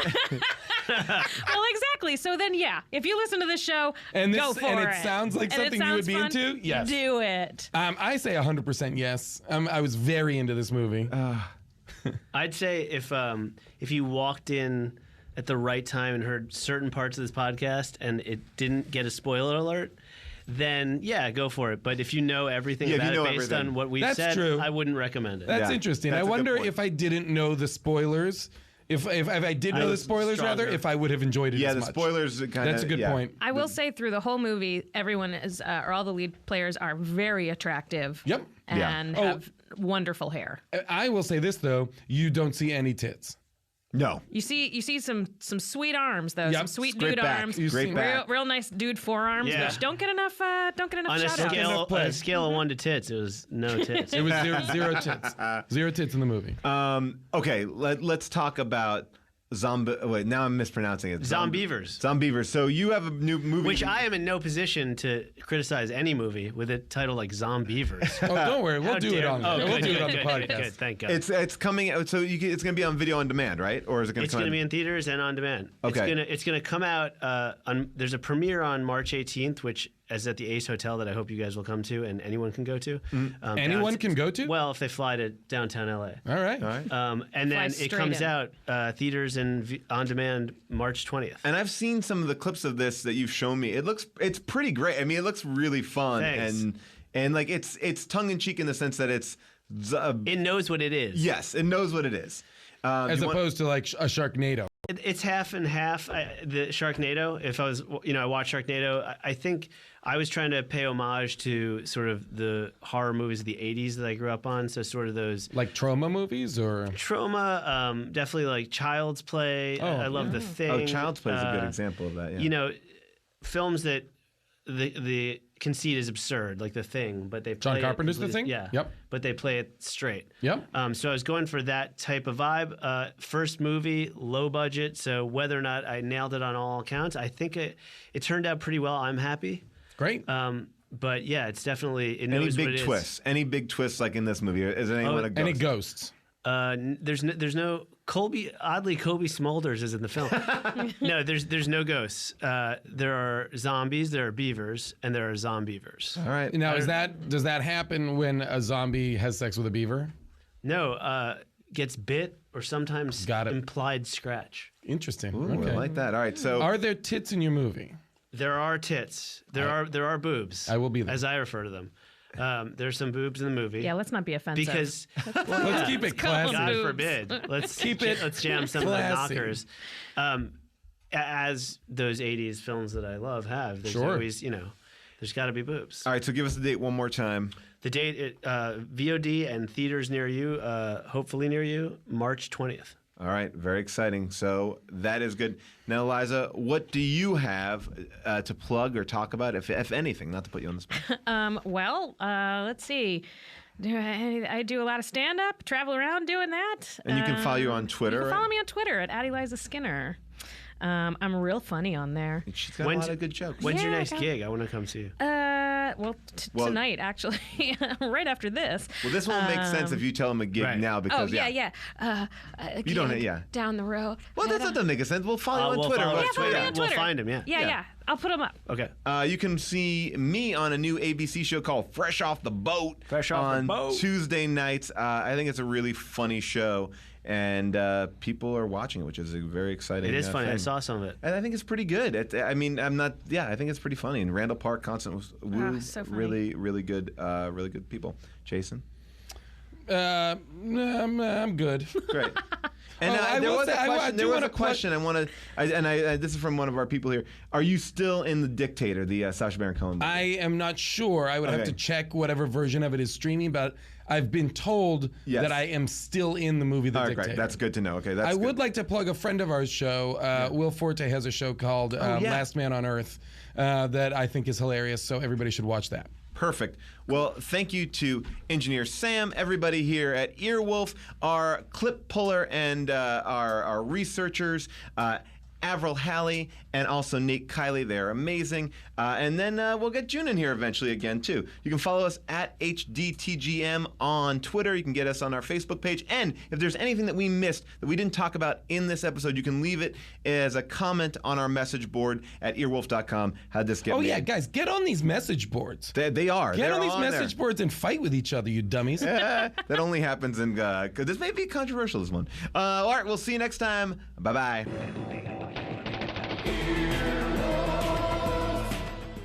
This has been an Earwolf Media production. Executive producers Jeff Ulrich and Scott Ackerman. For more information, visit earwolf.com. Earwolfradio.com.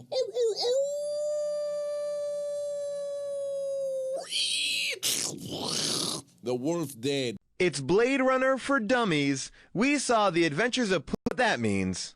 Now it's time for How Did This Get Made? We're gonna have a good time, celebrate some failure, not just be a hater. Cause you know you wonder, how did this get made? Let's wallow in the mediocrity of subpar art. Perhaps we'll find the answer to the question, how did this get made? Hello, people of Earth, and welcome to How Did This Get Made? I am Paul, joined as always by Jason and June. How are you both? Good, what's going on? Very good. We have a pair of special guests today. These two hilarious women are on a brand new show called Best Friends Forever. It's on NBC, premiering April 4th, right? Yes, at 8:30, right after Betty White's Off Their Rockers. That's for real. Right? That's right. Yeah, get ready. That's happening, America. Please welcome Jessica Sinclair and Lennon Parham. How are you both? Thank you for having us. And you guys are here to talk about Betty White's Off Their Rockers. Yes, of course. So is it like Howie Mandel's show, but different and older? Because it's a prank show, but with old people, person prank show. Old people. Now, Lennon, do you know if old people prank young people? Yeah, I think that's what's the going concept. on. I haven't seen it yet, but I'm And very it's not a excited. sexual It's not a innuendo. one-time special. It's a series. No, it's a series. Fantastic. And you guys have been paired with it because you guys are Also- appealing to a similar elderly demographic. Yes, of course. Elderly women and gay men are our target. That's true. That's huge. That's true. This is not a bit. That is true. And if we get those people, then I don't need. I can retire. Is that who you're marketing towards? Yes. CBS has made a fortune basically doing Yeah, they that, I have. think. That's true. Yeah, they have. All right, I'm well, hoping what to is be in their- a remake of Designing What Women. is their gay people show?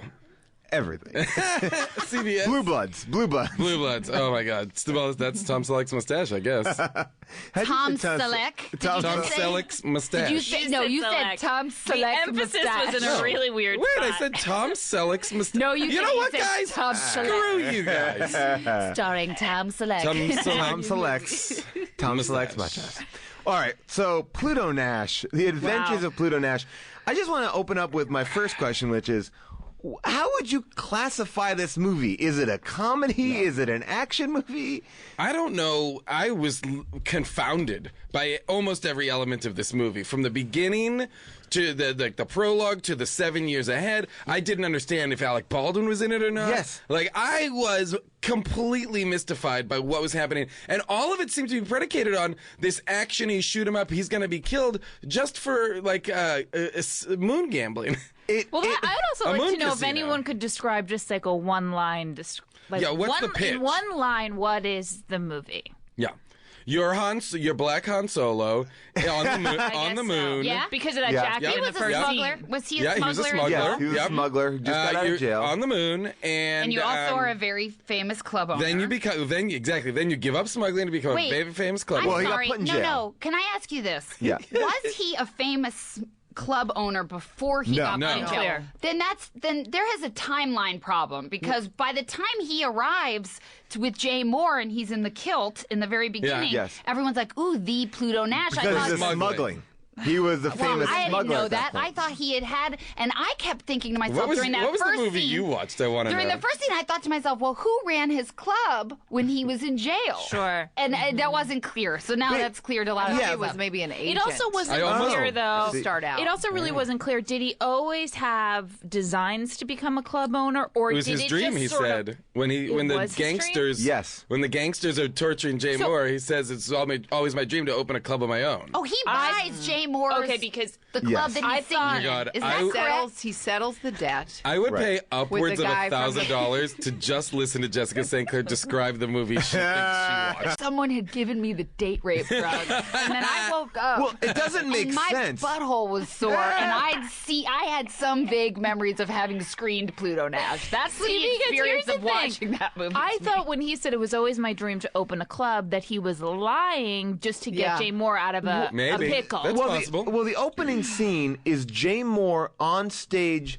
being a Scottish crooner named On the moon. Anthony Frankowski on the moon. It's on the moon. Just so everybody knows, this movie takes place on the moon. In the year 2080. Well, Or no, 20 or it takes place in 2080 for 5 minutes, and then it jumps 7 years ahead. Yes. I also want to say that Rosario Dawson in one scene keeps referring to back in '76. That's only 4 years ago. That's like if we were like back in 2008. by the time we see Rosario, it's 2087. Well, see, I didn't know that's that. 11 I didn't know years what prior. was going on. She's I needed probably a, at 9 years old. I really wish you could just describe what you think you saw. Who do you think Rosario Dawson was? Do you know, St. Clair? She was just a girl who was trying to make it big. She'd come from Salt Lake City. I know she mentioned that. You're right. That was pretty good. Pretty good. That's pretty good. But and also her dad was Little Nicky or famous something. smuggler. Yeah, Wait, her dad was a famous smuggler? Her dad was Nicky Legs or somebody. Nicky Sticks. Nicky Sticks. Isn't that a famous singer? Nicky Six is the guitar. Oh, I thought it was Nicky guitarist Sticks. for, I thought they were Motley referring Crue. to a Motley Crue. Basically, what we're Man. saying is this movie, from moment one, actively doesn't make any sense, and it is definitely not a comedy. I counted 1.5 jokes. What were they? I laughed out loud. I want to know what the half was. Okay, I laughed out loud once. Oh, really? Okay, what was your? Let's see. If That was matches. when Eddie Murphy did that really long pause after Jay Me too. Moore That was great. described how he was going to make it to the other elevator. Yes. I thought that was a Yes. that was a joke. That was a solid joke, and I considered the half joke the robot maid who would bend over. Oops, yeah. They called that the Oops program. Yeah. They could look at her robot vagina. Like that was basically like what Eddie Murphy gets I'll off tell you- on, looking at robot vagina. I'll tell you what's a disturbing moment of the film is when who's that Latino man? Luis Guzman talks about renting a robot to rape that robot and then it turning on him. There's Terminator style. Yeah. He references the Terminator movie. What's wrong with that?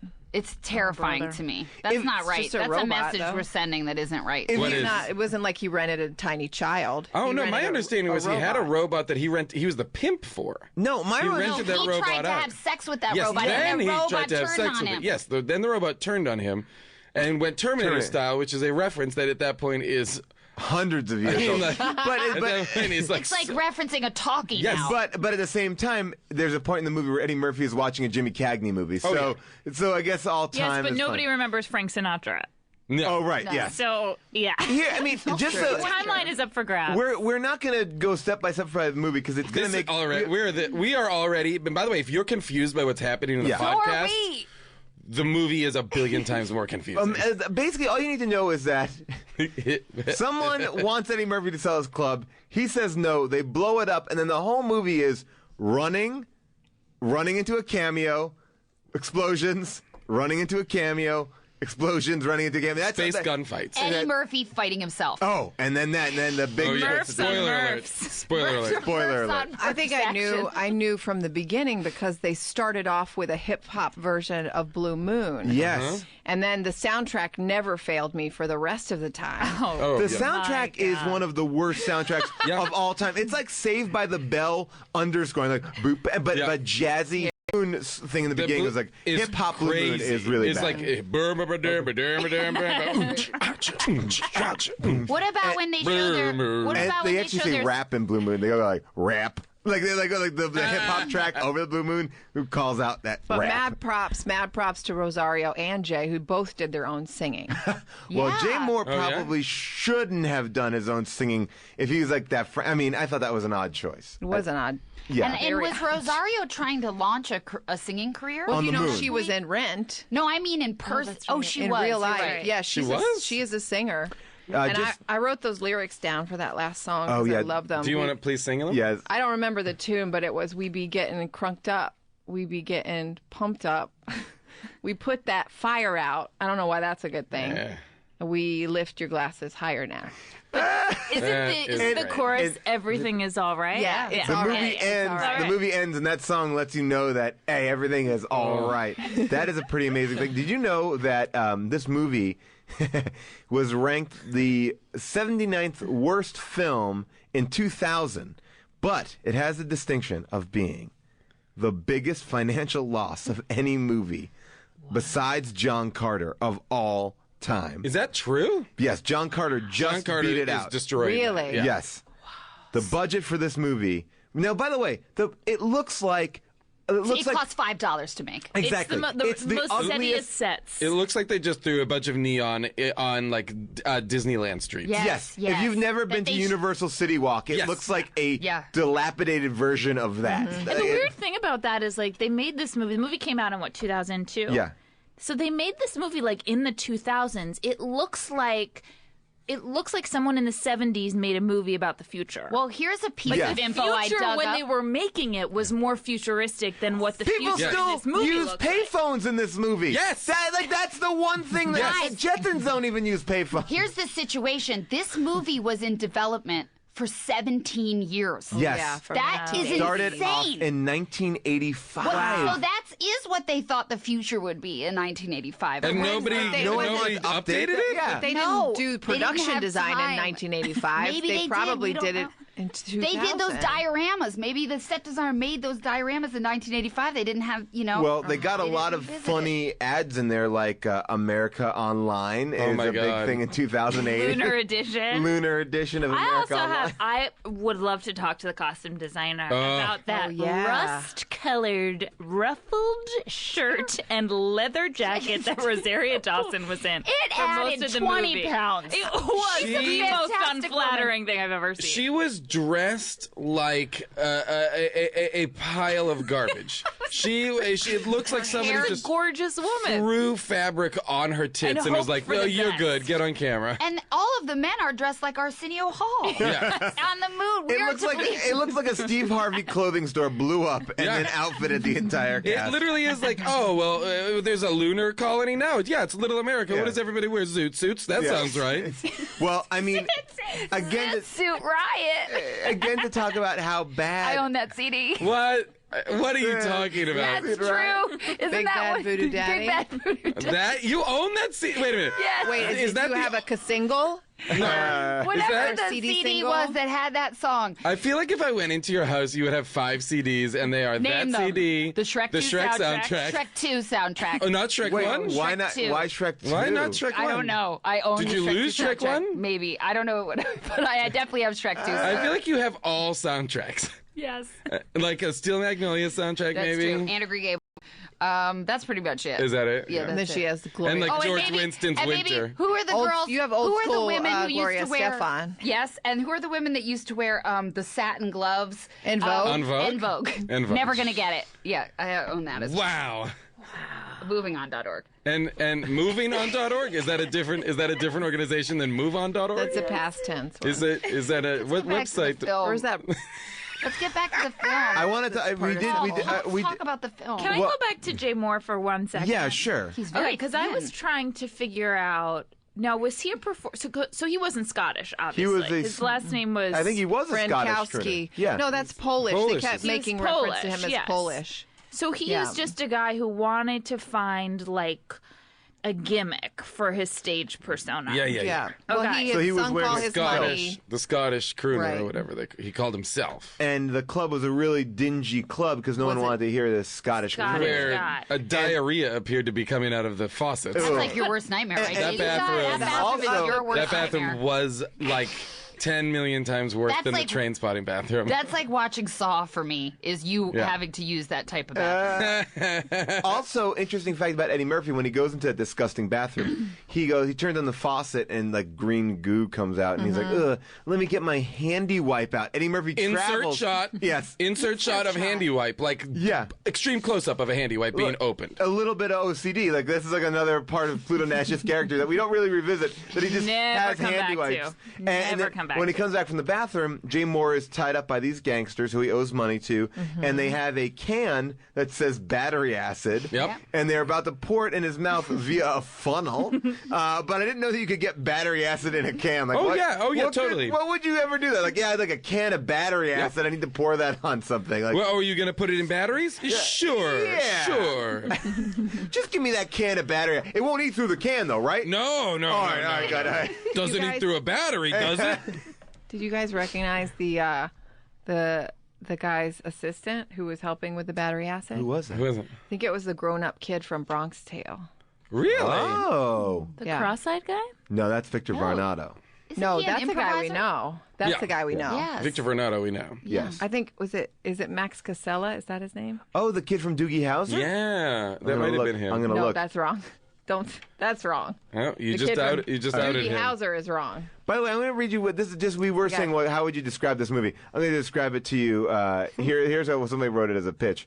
Okay, ready? After his successful club is blown to flaming bits, Pluto and his band travel across His the moon. band? His band travel across the moon looking for clues to who's behind the arson, along with Bruno. Arson? What arson? When they blew up his, His club, I guess But there that's aren't arson. any clues. There's he no knows clues. who blew it up. Yeah. He knows who blew it up. Along with Bruno, his bodyguard, and Dina the singer, Pluto visits a seedy motel, his secret hideout, and the casino of the most powerful man on the moon, searching for the evildoer, only to find the destruction of his club may have been his own fault. Whoa. That, I guess, is When the... does that Nice happen? twist. I would. Was a I- nice When does twist. that happen? That you find out it was his own fault? When he At the realizes end, he's because got a he's clone. himself. He's got a clone. He fights himself. You He remember didn't that? clone himself. No, but the guy had access to all his brain stuff.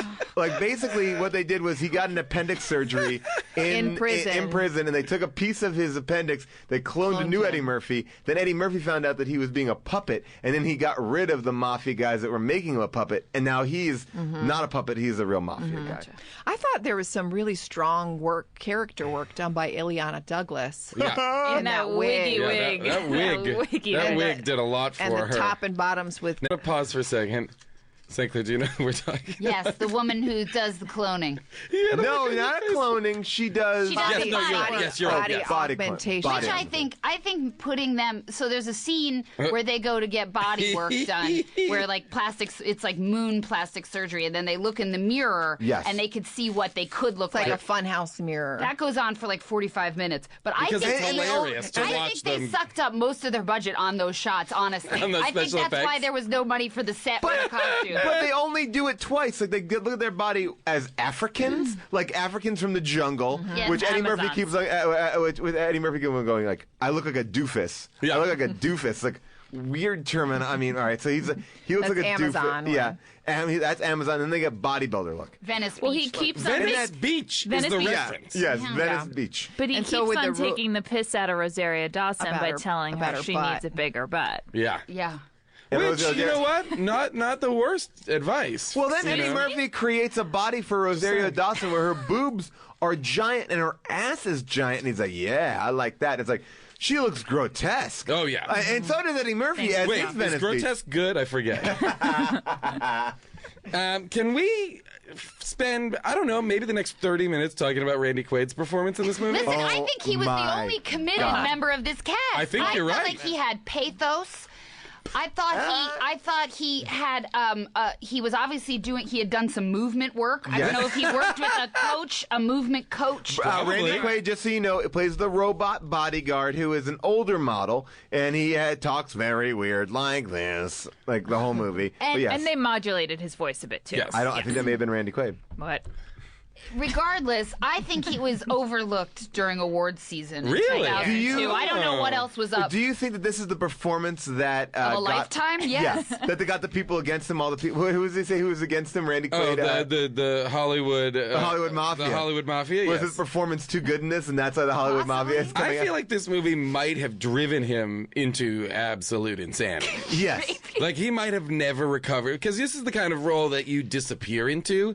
He just You might do. never have come out of it. Like a Daniel Day-Lewis type of situation. Totally. Yeah. I want to know what was up with all the robot sex drive. Yes. There was, Every like, robot was horny real as horny. shit. Yeah. And like there was one time It was where really upsetting. Randy But Quaid says, "I can't have sex with her because she has like 120 volt circuits, and I have." She's 220. He's 110. Yeah, and he goes, "Well, why can't you get an adapter?" And he goes, "Just doesn't feel right." Oh, God. Yeah. I think Whoever that's a wrote condom this joke, movie- right? Condom joke, It's a condom joke, but it's also, you know what? It's advocating unsafe sex, guys. Between robots. You know, Maybe it's throw like that a- adapter on and get Why in would there. you invent robots that could fuck each other? I mean, I guess that has a Who's thing. like, our servant / bodyguard robots are boring. What do they need? I don't know, horniness? Yeah, like what? Let's watch them fuck. And then when Louis Guzman pulls his... What'd you call him? Louis Guzman? Louis? Isn't that his name? What's his name? Luis. Luis Guzman? Oh, Lennon's Sorry. doing it with the right accent. It's L-U-I-S. Okay, sorry. Luis Guzman and Luis C.K. Louis and What's Tom that? Selleck. And Tom Selleck.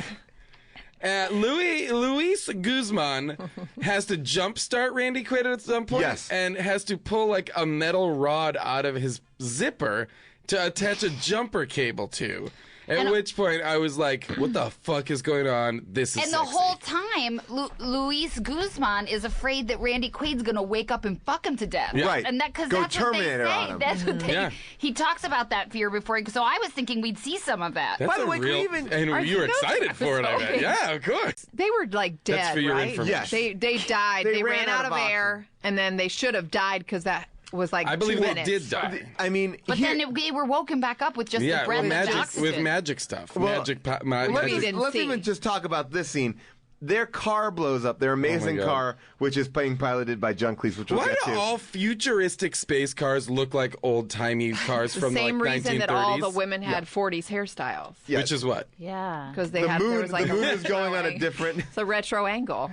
So What was basically, John wait, Cleese- their I'm sorry, everything car, was doing their it. car is blown up, and then Rosario Dawson's like, "Oh my God, what are we gonna do? We don't have food or water." They're in spacesuits. They're in like spacesuits. out on the surface of the moon now. Right. And he's like, "Well, don't worry about food or water because we're gonna run out of air sooner than later." And they die because they run out of air. And then all of a sudden comes this the space Winnebago Driven with by Guzman. Louis Guzman. Like Louis. it is this is not even a first draft of the movie. This is like kind of an outline that was like no one ever even looked at or gave no. It's like it was like morning pages. This is morning pages. Like And then yeah, somebody- yeah, and then he comes. This is the artist's way. Or it's like somebody People were journaling this movie. Somebody journaled this I feel like movie. people skipped by it and probably got dailies and were like, wait, what the fuck? Did they just die? Yeah. Did they just die in the fucking movie? No, don't worry though. We've established that no one travels on this side of the moon, but we'll definitely make a guy in a random. Yeah, we'll just have a guy come by. drive by and give him a little bit of oxygen, and guess what? They're fine. That was the best song. The song he was listening to. That was good. There's a lot of amazingly bad hip hop. It's like somebody tried to whoever was doing the music were like, let's combine it. It's like it's hip hop, but it's old school. So it's like everything is a mixture of it's like soft. brown. Like that's what I feel like. It's like oh yeah, we'll mix red and blue and we'll get brown. Well, Everything I in that felt like movie is everything in this movie, the music especially, but like the costuming and everything was like, okay, let's take what people are super into right now and then think about how it might be future-ish. Yeah, Like, so just cut a hole out of her, just the Yes. bottom part of her pants. Well, how's it going to be like just crazy future moon music? Well, I mean, I think the best future vision was when they go to pay him $10 million, and all the dollar bills are Hillary Clinton. Wow. Yeah. Boom. Still works. The joke still works. Killing it. What about moon dancing? The first Oh, yeah, the moon dance. What the fuck was that? Now, they paid money for a choreographer. They Yes. said, Yes. come up with a moon dance. Not only a choreographer, those were clearly not just background extras. Those No, were dancers. those were They got a actual bump. dancers. Yeah, Yep. those were Extra. dancers. Same dancers who I believe used in the space rave in The Matrix 2. Basically, their moon dance is, I would describe it as punching and the air. stepping. Yeah. And also like this. There's that lots was of a lot of angles, a lot of right angles. lots of right angle movements. A lot of perpendicular Absolutely. stuff. And they're not dancing with each other. They're very separate. They're Yes. all very Because separate from each It's other. Life almo- on and the if- moon is lonely. I You guess know, so, and you have to don't touch. Like you No. got to be just like you It's don't very get too close. mechanical. Yes, it is. It's like Very everybody's chemical. a robot. Robot. Robot. Guys, I can't talk today. Did you guys like the Smart Water ad that Eddie Murphy stands Yep. in front of? Yeah. When they're giving some information, they stand in front of a Smart Water ad. Lasso. Wait, can we go back to what was John Cleese's role in that car? Like, So what John was Cleese his was the butler function? of the car, but he was not He's a a robot. car butler. He didn't provide any information to further He the was a plot. hologram. No. I'm essentially. fairly certain he shot that part in his own house in London. Yeah. They didn't iPhone. require Yeah. him. They to didn't go even to the really set. put him in costume. He's not even in a butler costume. He's in an okay suit. He found like an old cap and put it on and just put himself on. At a certain point, Randy Quaid, he is John Cleese is a hologram or a video he's screen what I'm person. asking. Okay. He's a hologram or a video screen, whatever, who's like, you're not the owner of this car. You can't drive this car. I'm calling the police. Randy really good Quaid, John thank Cleese you. impression. By the way, thank you so much. You should audition The for Minister SNL. of Silly Walks. Okay, listen. Then Randy Quaid points a gun at the computer screen and is like, we got to get out of here. And he's like, okay. Like, You can't kill a he's like, hologram. That's what? The hologram should have no fear of mortality. Of course. Boy, that But I was a guess really if deep robots are statement. horny, Yeah. I wish I was a hologram. That's a lost Philip K. Dick novel, I think. A hologram should have no fear of mortality. And then they have these terrible ads throughout all the thing. Like they sometimes do these overhead shots of Moon Village or whatever they're in, Little America, and they're not funny nor are they interesting. Like one is need lumbar support? We'll replace your spine with a lunar lumbar support. Yeah. It's nothing. It's not going for a joke. It's maybe that's in the future. I don't Stuff like know. that to me was all like, ugh, you know what? We need all of these big establishing shots of the world that we created and spent hundreds of millions of dollars on, but it's boring. Let's ADR some advertisements and then they wrote those lines, which were horrible. I realized I started to feel insane halfway through the movie because there's no sunlight. In No, this movie. it's dark. It is dark the entire time. It's like when you go to Vegas I had- and you start Yeah, to feel I felt sick crazy. to your stomach Yes. because it's a smell of. It's almost like The movie gave me seasonal affective disorder. It did. I have sad. I have it. I have sad. You mean sads? I can have sad. You know what else this movie made me feel? A certain sickness that I've only felt when I watched Howard the Duck. It had a similar that's a good feel, comparison. right? Oh, wow, yeah. And what is that? Is it the time It's the with pops Howard of Duck color. Yeah, it's like those big bold. I remember it very clearly when she brings him at one point lunch. And every item on the tray, from the glasses to everything, is so brightly colored and crazy looking that I was like, that is perfectly the problem with this movie. But again, I maintain that in 2002, the production designer should have had a better aesthetic than this. It was the same guy as Cool as Ice. It was? Oh. No, it wasn't. That makes But it might as well have been. The director was the same director who directed City Slickers. Yeah, City which Slickers. I don't know. I remember enjoying movies. that film. I love City Slickers. Yeah.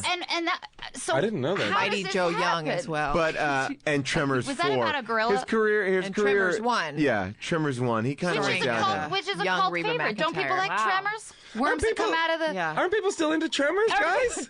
We all like Tremors. Guys, no, but seriously, those people are on board All for I remember Tremors. about Tremors is that my friend Jenny started fucking around with my boyfriend at the time, Tom Hall. When It was Tremors during came a out? youth group lock-in. While you were watching Tremors? She got fingered while it might not have been Jenny. It might He have was been your boyfriend? Francis. What? He was your boyfriend and he fingered someone during Tremors in a youth lock-in? Jessica I said just the word said finger. Well, Okay. either way, that would be the best. That would actually be the best way to. I'm sorry if fingered is the wrong word. To get fingered during Tremors might be the best thing that could ever happen. Yeah, it's pretty Well, that's amazing. the thing. As the worm's coming out of the fucking ground, you know where the worm is going into. Yeah. You know what I'm talking about? My wiener in her mouth. Yeah. Speaking of Boosh. sex scenes, the moment when Eddie Murphy kisses Sweaty Rosario, Murphy? Sweaty Murphy kisses Rosario Dawson is the strangest. Oh, yeah. They kiss for a while because he's hiding from one of the mafia guys. Right.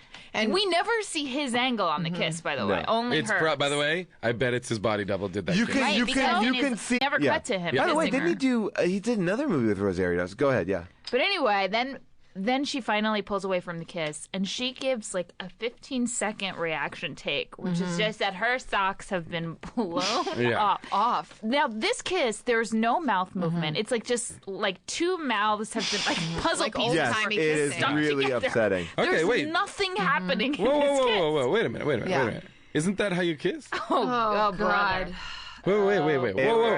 Guys, whoa. Stop No, the but in clock. all seriousness, Whoa, is whoa. this how you kiss? This is how you kiss. It was- Guys, you mash your mouth together. Yeah. And then wait. And It's a- You it's count. such- you don't have. I push no my movement. lips to her lips. I count to 60. I pull away and I watch her come. And she was like, "Oh my!" I mean, she was She reacted. floored Oh by my that God. kiss. Another romantic moment that I really enjoyed was when he went to the. Remember, he went and got champagne. Oh, yeah. And literally 2 seconds later, he turned around and she was asleep. Asleep. dead Right. asleep. John Cleese had Yes, that said, was very "Oh, sweet. now you guys are going to get busy, Yeah. right? Yes. You're going to You know what have was- your way with her." Yeah. And then he turned around and he was like, "Oh, she's asleep," and put his coat over her. He also very awkwardly, I don't know why I remember this, but in the final scene where she realizes that he has killed bad Eddie Murphy. Yes. And then he is the real Eddie Murphy. He kissed her on the top of the shoulder. He was like, I did missed that. I scare you? And then like Ooh. kissed Oh, her yeah, on they the do there that was weird something hug. To me, that I was didn't very want them to get fatherly. together because it was like that was his best friend's daughter. Yeah. Yeah. Like that's what He they should have established. felt fatherly and not. No, wait a second. Let's talk about Just- Eddie Murphy's mother for a hot second. Pam Grier? Yeah. She was phenomenal.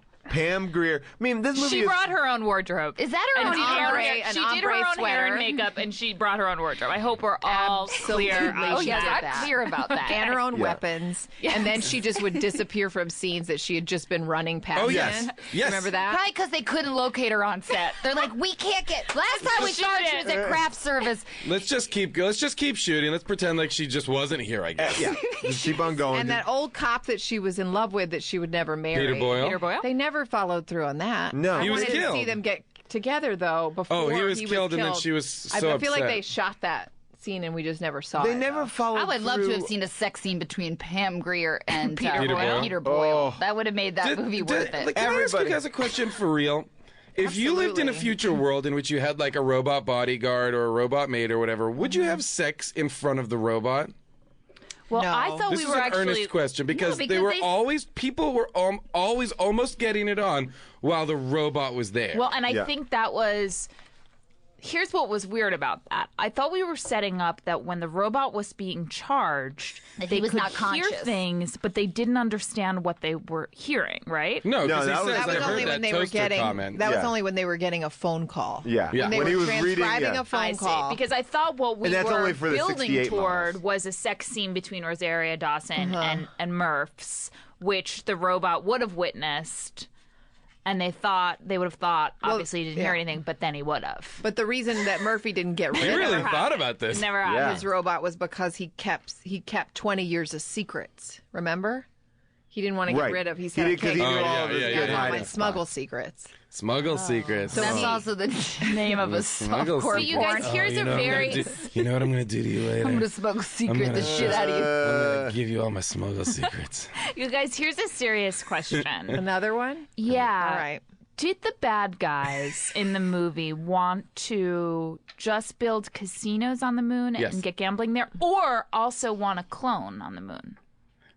No, I think it was just Cloning was secrets. just- The clone was because they knew that Eddie Murphy could be a good club. You know that from when he was in prison. No idea. Okay, but How did here's they my know from question, prison though. that he would? This is a huge problem. That's why I How thought did they he was know? already a How club did they owner. know Of course in you did. Of prison course when they you made did. a clone of him that he would then go on to run a club? They just thought he was a good smuggler, and this guy would have good. He'd be good. He'd be a puppet. He'd be a puppet. and He'd be real good. It was a leap of faith. But what they didn't predict was that he did have that. That he chip. would have a mind of his own? Yeah. But I guess exactly. what I'm asking though is, was cloning in the in the world of this movie, were a lot of people cloned? No, I don't Well, think yeah, so. I mean, Cloning is James illegal. Moore's wife, James Moore cloned his wife. And so was his old partner. But cloning is illegal, remember? Yeah, it was banned. It was made illegal, and that doctor had to go out of business, and then Ileana Douglas had to do it on the sly. But also, Peter Boyle's, he goes, Peter Boyle visits one of his old cop friends in like a mini scene where he's like, oh man, in the old days, wasn't it good to be partners? And he's like, yeah, but I'm a clone. He didn't say that, but then he kills him. But he's a clone too. But I want to talk about the Alec Baldwin scene. The Robert De Niro scene? You think that Alec Baldwin is going to be the big bad guy of the movie. It's like he finds out that this mafia guy, the plot is incomprehensible. It is like the worst Raymond Chandler novel. It's like a Raymond Chandler novel where like certain pages were ripped out, so you can't make it make sense. But he Written finds by like somebody who normally writes like a Nickelodeon TV show. Exactly. And so now Alec Baldwin pops up as this mafia guy who talks about making gambling, then pushes a guy down the stairs. On camera. And then also pulls a reporter close to him and is like, hey, honey, you want to ask me questions? Come to my hotel room later in the night. On camera. On a news camera. Yeah, it was all on Court TV, live on Court TV, because, again, Court TV has been huge in the future. Yep, 2087, Court TV. What happened We to never Alec see Alec Baldwin Guys, again. I feel really upset right now because boy. I don't know.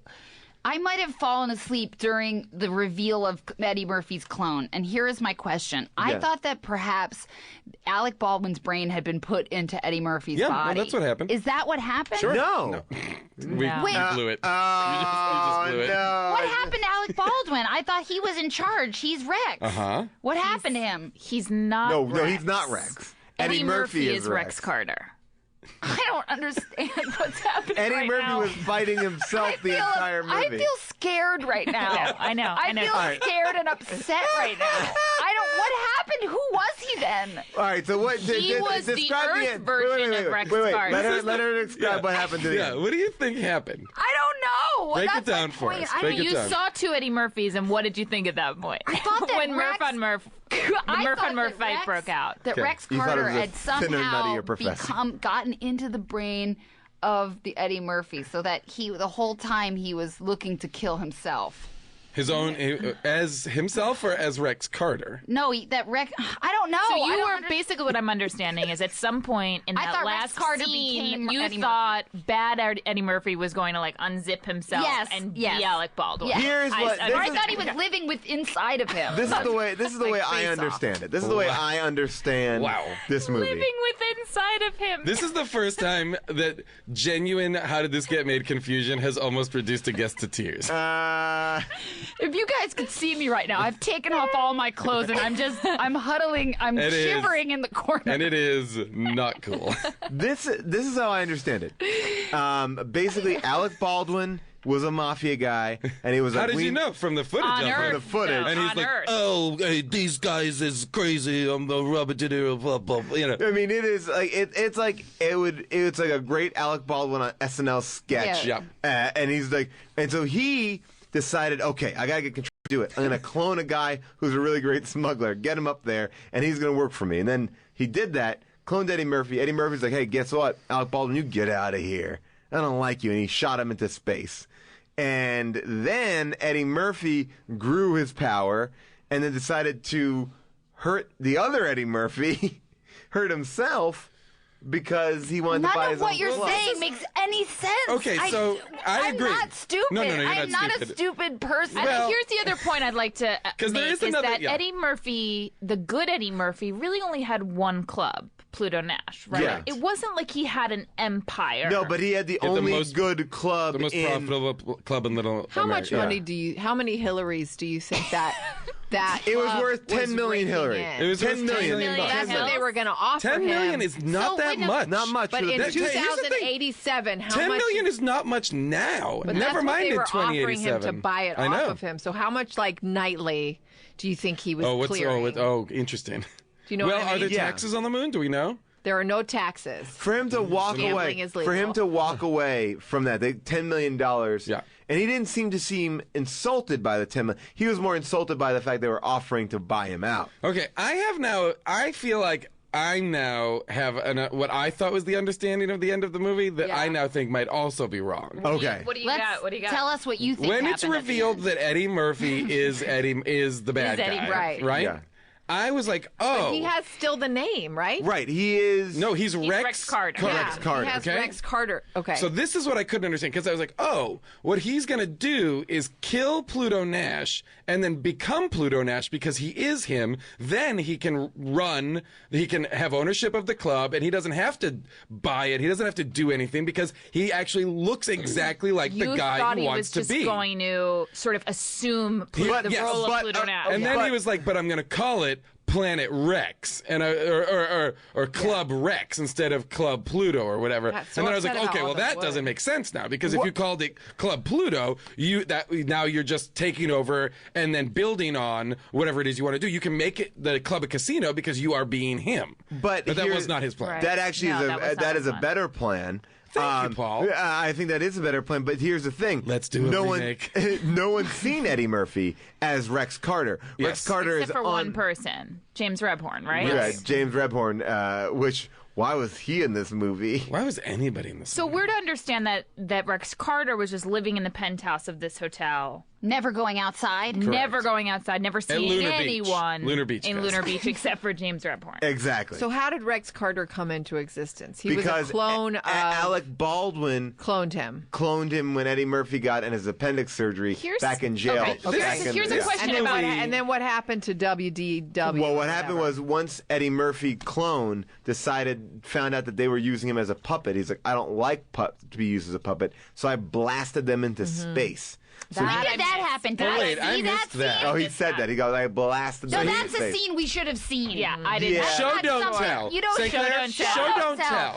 I'm not an experienced writer, but what I do know is you don't say a big plot point like I need to see that. Yeah, I I had no see idea that too. I need a visual on that one. Well, yeah, you So- needed a flashback. Or maybe he could Here's have a had him question about- cryogenically, like bring back the Chihuahua, call back to the Chihuahua. Yeah. We could have had him in a freezer. That made me very sad. Ooh, yeah, made that's me right. They upset. cryogenically freeze chihuahuas to bring them to the planet. So when you clone someone, like this movie's Just say it. Like This so movie we has the most understand, questions though, we've but ever are we had. to Oh, it's understand that when hands they down the worst cloned- movie we've ever done, right? When they cloned Pluto Nash, that Rex Carter arrived just in the same age, same body, same everything. With all Rex Carter is as much as he is identical to Eddie Murphy, he is only about 5 years old. Actually, Right. yes. And Yes. what I'm realizing now, though, He has all the No, memories he of would the be- 40-year-old Eddie He Murphy. would be over 7 years old because they did that happen when he was in yes, prison. yes. I'm sorry, you're right. I Wait, you forgot. guys be at think? least Do you 8 guys years think old. though that Yeah. they shot a scene of actually seeing his appendix come out and seeing him in prison for a while? No. So,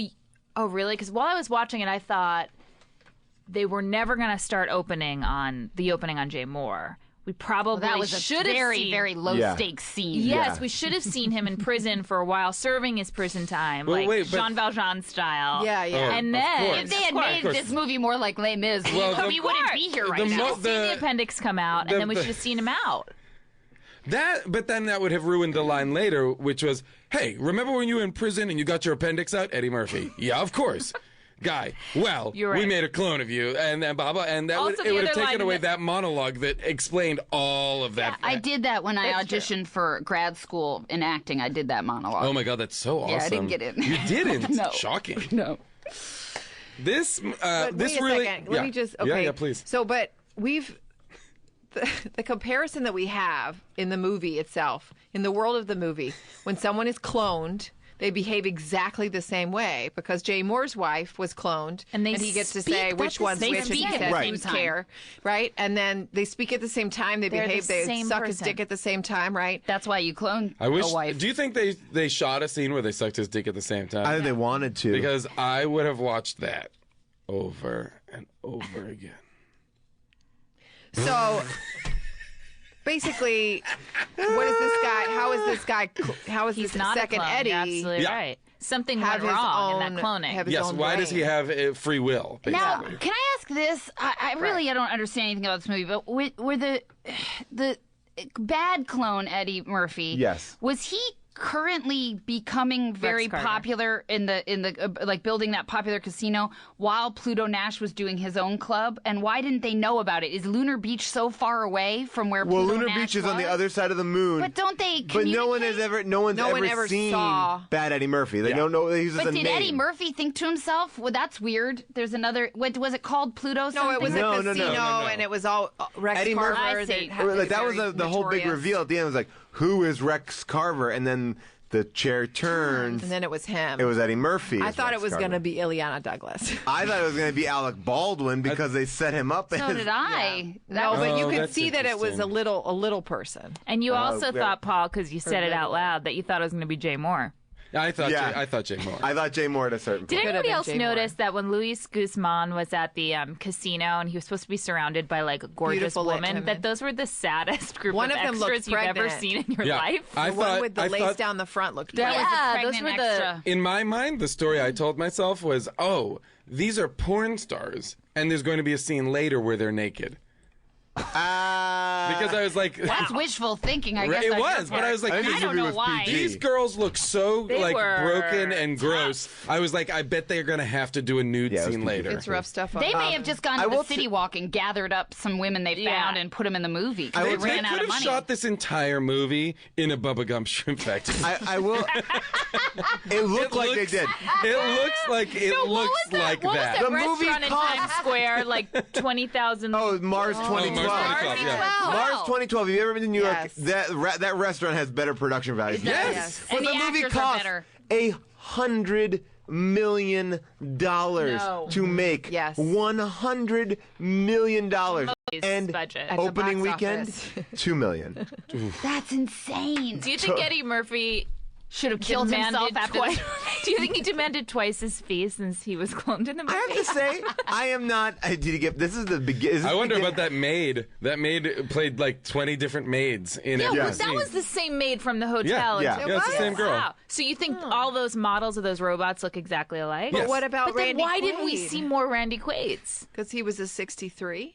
Yeah, because he's an old model. Can I just say though, I think that regardless of how bad this movie was, I didn't feel like Eddie Murphy was phoning it in. He didn't seem. He was acting. He was acting. No, he But was, it was acting. not. I will say this: it was not in his wheelhouse. No, No. because We're asking him. I to. Well, I don't know what they were even asking because it's not an action I wanted movie. the It's laugh. not. he yeah. was doing a lot of naturalistic acting, Yep. a lot of Yes. lower energy stuff. Yes. Which I don't know. Well, at we're the not coming to. We're not paying our tickets to see low energy. Well, also, like, this is, if I'm not mistaken, like the era of Nutty Professor and like Yes. his big kind of crazy Yes. roles. And I'll tell you what, there were some shots when he just smiles and laughs even a little where I found myself very charmed. Yes. I agree. I was Very right with you. I was me like, too. And I did really feel. Oh, there's a great moment. Only because I was obsessed with the movie as a Star Wars ripoff in a lot of ways. That's very kind The to this lunar movie. chase. He's basically Han Solo, who's a smuggler. All these kind of things. Mm-hmm. And then at the beginning, in the first big shootout, she runs in and she screams, "It's a trap." Yeah, which is like a total Star Wars line. I was like, I wonder if they're making this, if they're doing this on purpose, just like burying these little Star Wars references. I will say, just to put it in perspective, this is a very sad time in Eddie Murphy's career. This movie came out. These are the movies that came out roughly around Pluto Nash. Dr. Dolittle 2, Showtime, Eddie Murphy and Robert De Niro, I Spy, Eddie Murphy and Owen Wilson. And then it was Haunted Mansion. Oh no! And then I guess he didn't really get back on track. And then Dreamgirls came out. Was this around the time of his arrest? No, that's. I think Let's that's. get a date on that. Yeah, I'm gonna get that I think that's Could you access earlier. the cloud? Yes, I'm gonna get on that right now. Access the cloud if you Computer, could. I'll share it. Computer, search for criminal masterminds, Earthlings. Initials WZW. 97, he was arrested. But it's not that. That's 5 years. That's not a long time. I don't think he was bringing that baggage in. Yeah, I did because I felt there was sadness behind his eyes. That's what I saw. You know what? I gotta think he say was the trapped in this movie. first scene when his friend again, did he know Jay Moore before? Yeah, that? they were. Yes, they were old friends. They grew up friends. together. Okay, fine.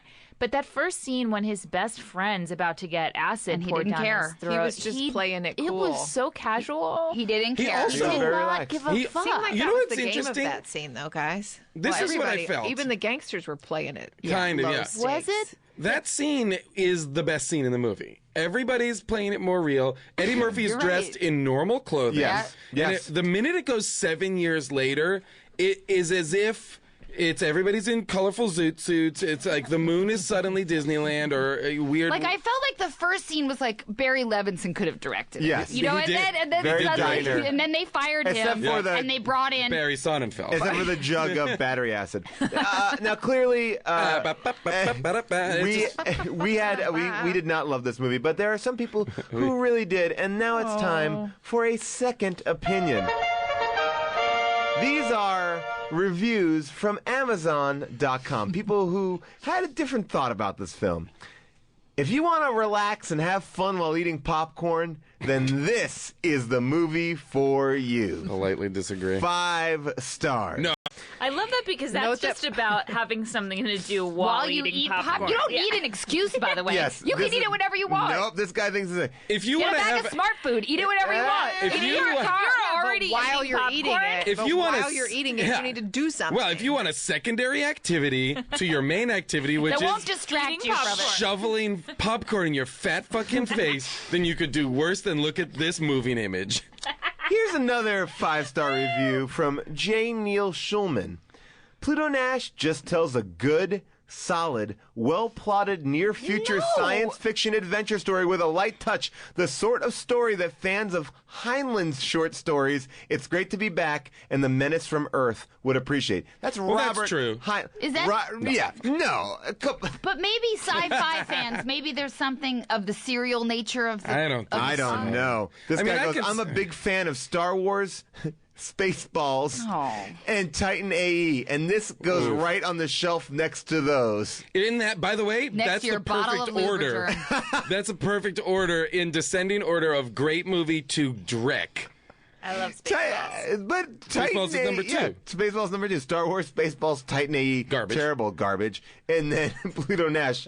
Those movies actually don't share anything in common. It's like, I love Citizen Kane. I love Caddyshack.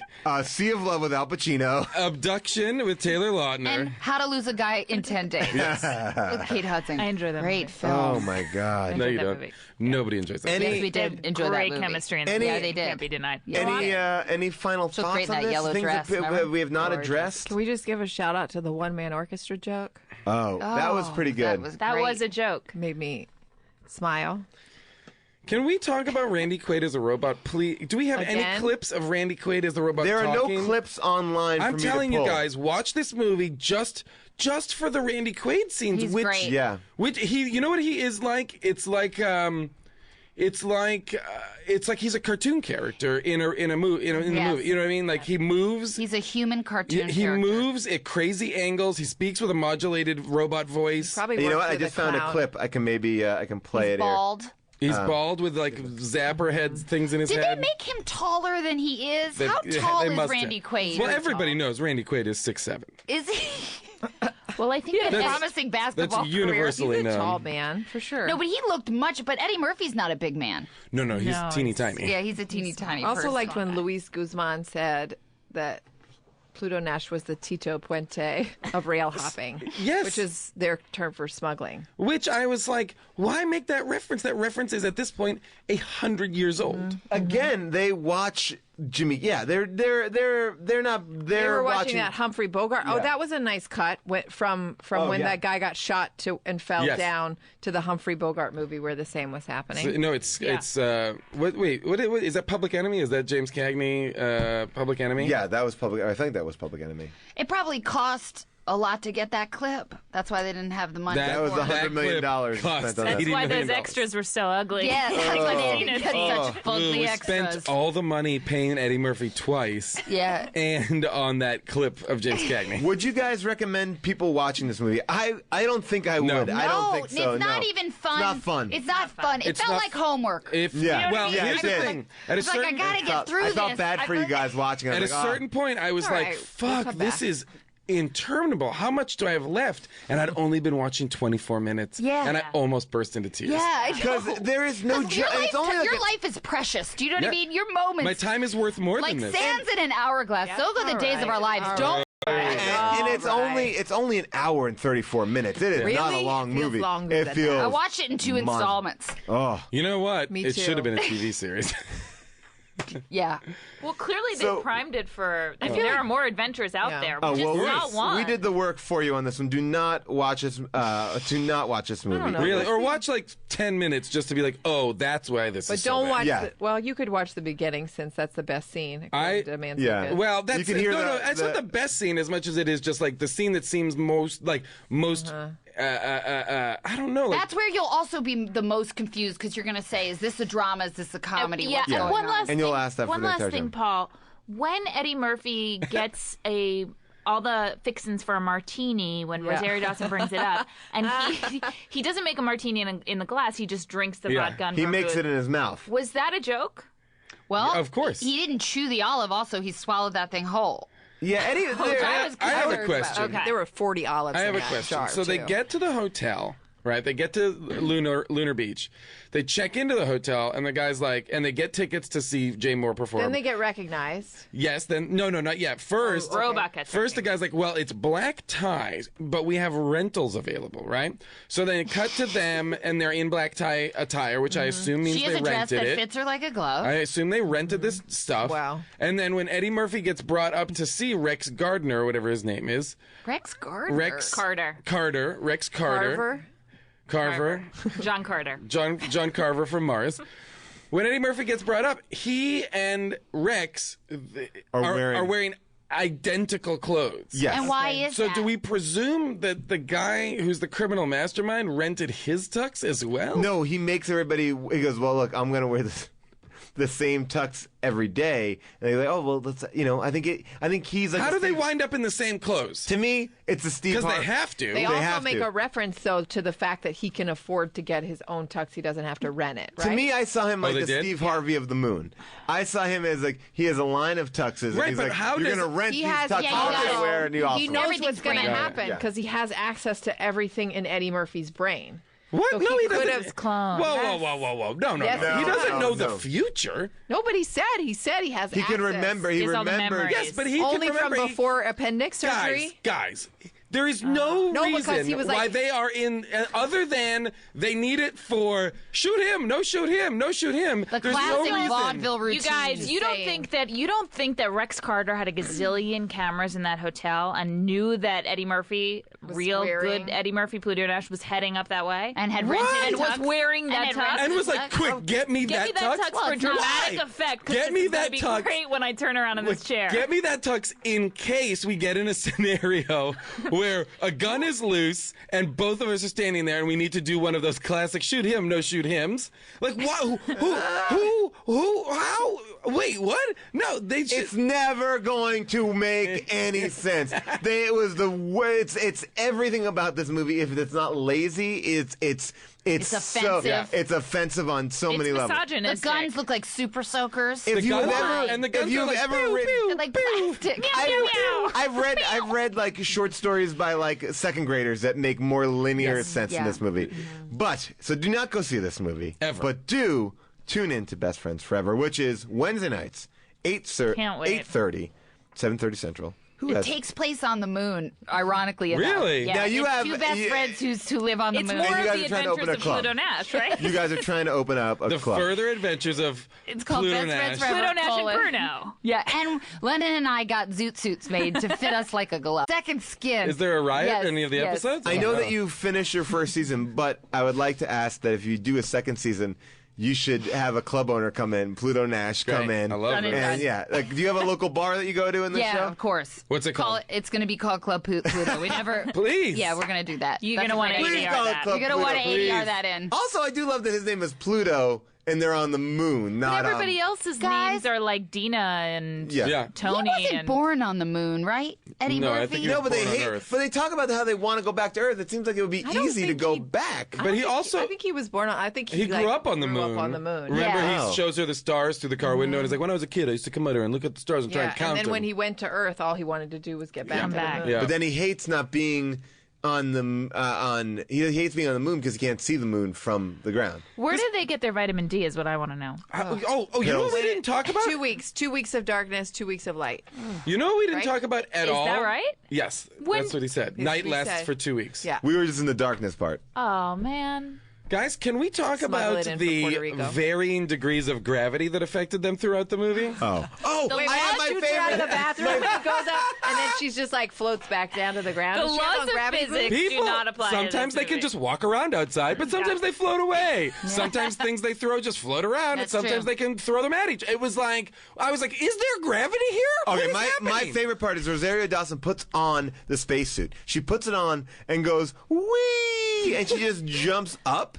And she's like, that was fun. Yeah. Like, that's the extent of her exploring weightlessness. $100 million, and there were no more like zero gravity scenes. No, there was the big shootout, zero gravity scene. By the way, every gun in this movie, whenever they shoot it, an explosion happens. Yes. Nothing, no bullets. It's just like. And they all sound like, they all look like regular guns from now, but they go, pew! Yeah, pew! Like the laser sound is so amazingly terrible. I actually thought to myself that perhaps Pluto Nash was bought the idea just from the description of, and we're going to have a fight scene in anti-gravity. Mm-hmm. You know, that could be enough for Well, somebody to that's say how yes. Inception got made. I think it Is was it? bought based on that last scene. On the last Murph's on Murph. Murph's on Yeah. Murph's Oh, action. yes. That's why he signed on to do it. Yeah. Yeah. We're never going to have make his sense of Parent it Trap until we get the writer on. Guys, So if this you know is going this, to be the longest podcast ever just because we're so confused. please, if you are involved in this movie, come on, let's we make gotta some talk sense. to. We should try and get Victor Vernado to Victor call would in. talk about it. Victor has said some funny stories about it. I wonder if he'll now talk about it 12 years later. Also, your show is available. You can watch it immediately online. So whenever you're listening to this, if it's not Wednesday, but if you're not setting your DVRs, you can watch the whole pilot episode. Get a It's bag already of on the- popcorn. You know what I mean? Yeah, how is you're it- gonna does it have to make- watch something. does You're gonna it have to make watch eating something. popcorn fun? It does. It does. It's usually such a chore. Is Best there, Friends Forever, Wednesday nights, Colonel, I 8:30. never know where to put my Snooze. eyes when I'm eating popcorn. Is there nudity in your show? Yes. Male nudity. Really, male male nudity. nudity. And then a hot scene between Lennon and I where I pull her on top of me in a bathtub and she almost drowned me. It's episode Wow. 2. In episode Episode 2. two. This is the. Watch I am the show. most excited to see this show out of any show that's coming out. See, that's how I That is feel very about sweet. Betty White's Granny. I know. Off So the we should rockers. What are you just together going to call get it? a Granny's popcorn. Gone Wild? I was going to say Granny Wars. That I'd By the see. way, I'm pitching a show That called I'd Granny see. Wars. As always, you can follow myself at Paul Scheer on Twitter. June at Miss June Diane. Jason is not on Twitter, but visit us on our Facebook page and at the earwolf.com site. Leave us comments, questions, whatever. We look at them, and hopefully we'll be selling our new T-shirt very shortly. So that's it for us. Thank you very much. See you next time. Earwolf Media production. Executive producers Jeff Ulrich and Scott Aukerman. For more information, visit earwolf.com.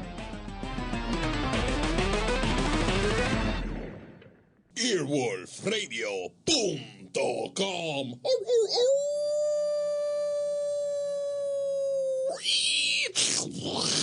The wolf dead.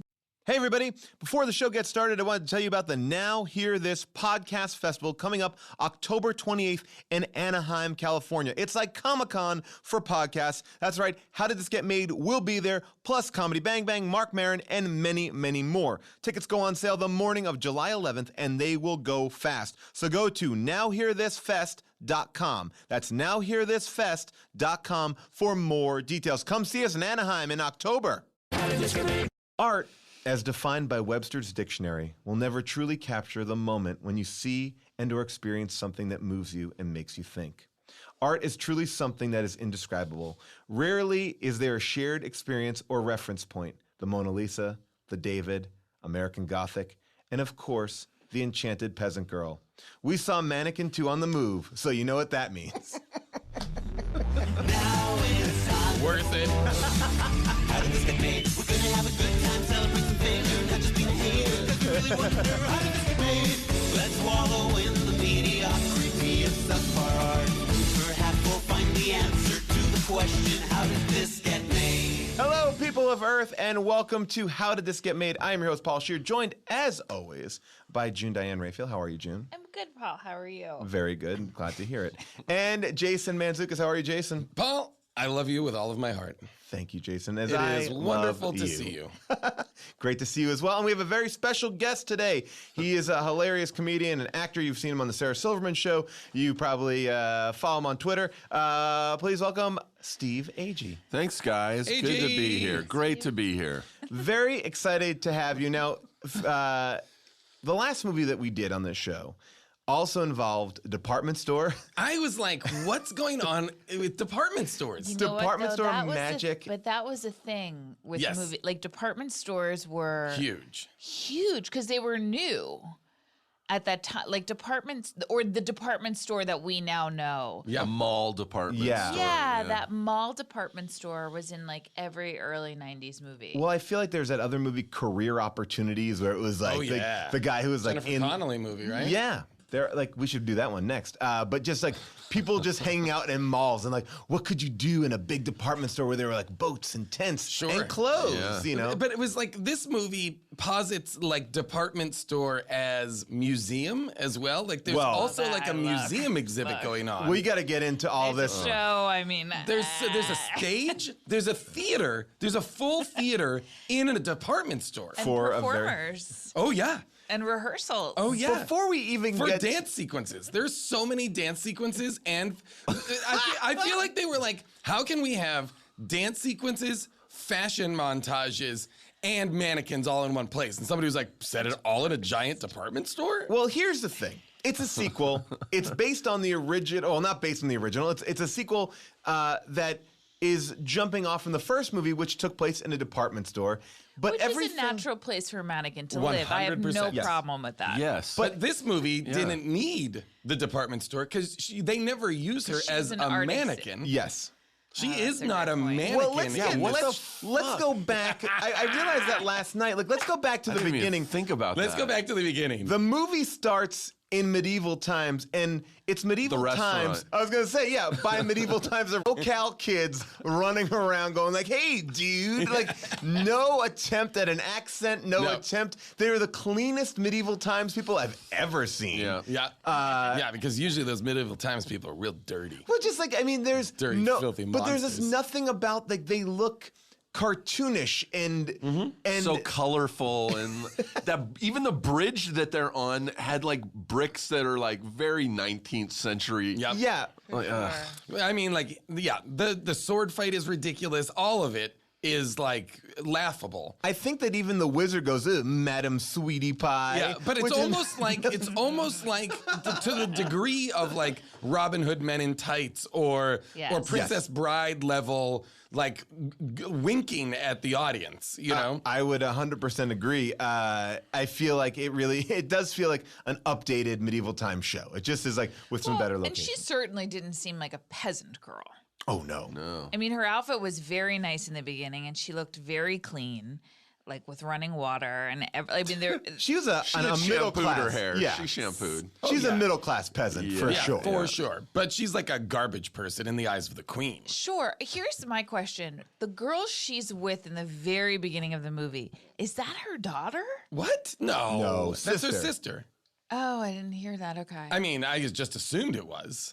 Yeah, I didn't know who it was. It would be really weird if she had a daughter and was like ready to ride off on the back of this dude's horse. This was medieval times. It's not unthinkable. It would be amazing if this movie set up a world in which a single mother rides off on the horse of a prince, leaving her 10-year-old daughter behind to just fend for herself. To die of the plague. Yeah. Even if it's her sister, she seemed to have a maternal relationship with her. Well, they're just staring at the window. Yeah. Okay. Well, I was worried about that girl and what happened to The her. window. She's The dead. window. The glass window. That little girl died. Yeah, you said that little girl for sure June died. said it so nonchalantly. She's like, nah, she's dead. Well, she's definitely dead. I did want. Well, Well, they're of all course, dead. Time, but she lived a long, healthy life. We don't know in that. that 1,000 plague- years ago. So the plague could have hit. She lived to the ripe old age of 27, which was the life expectancy.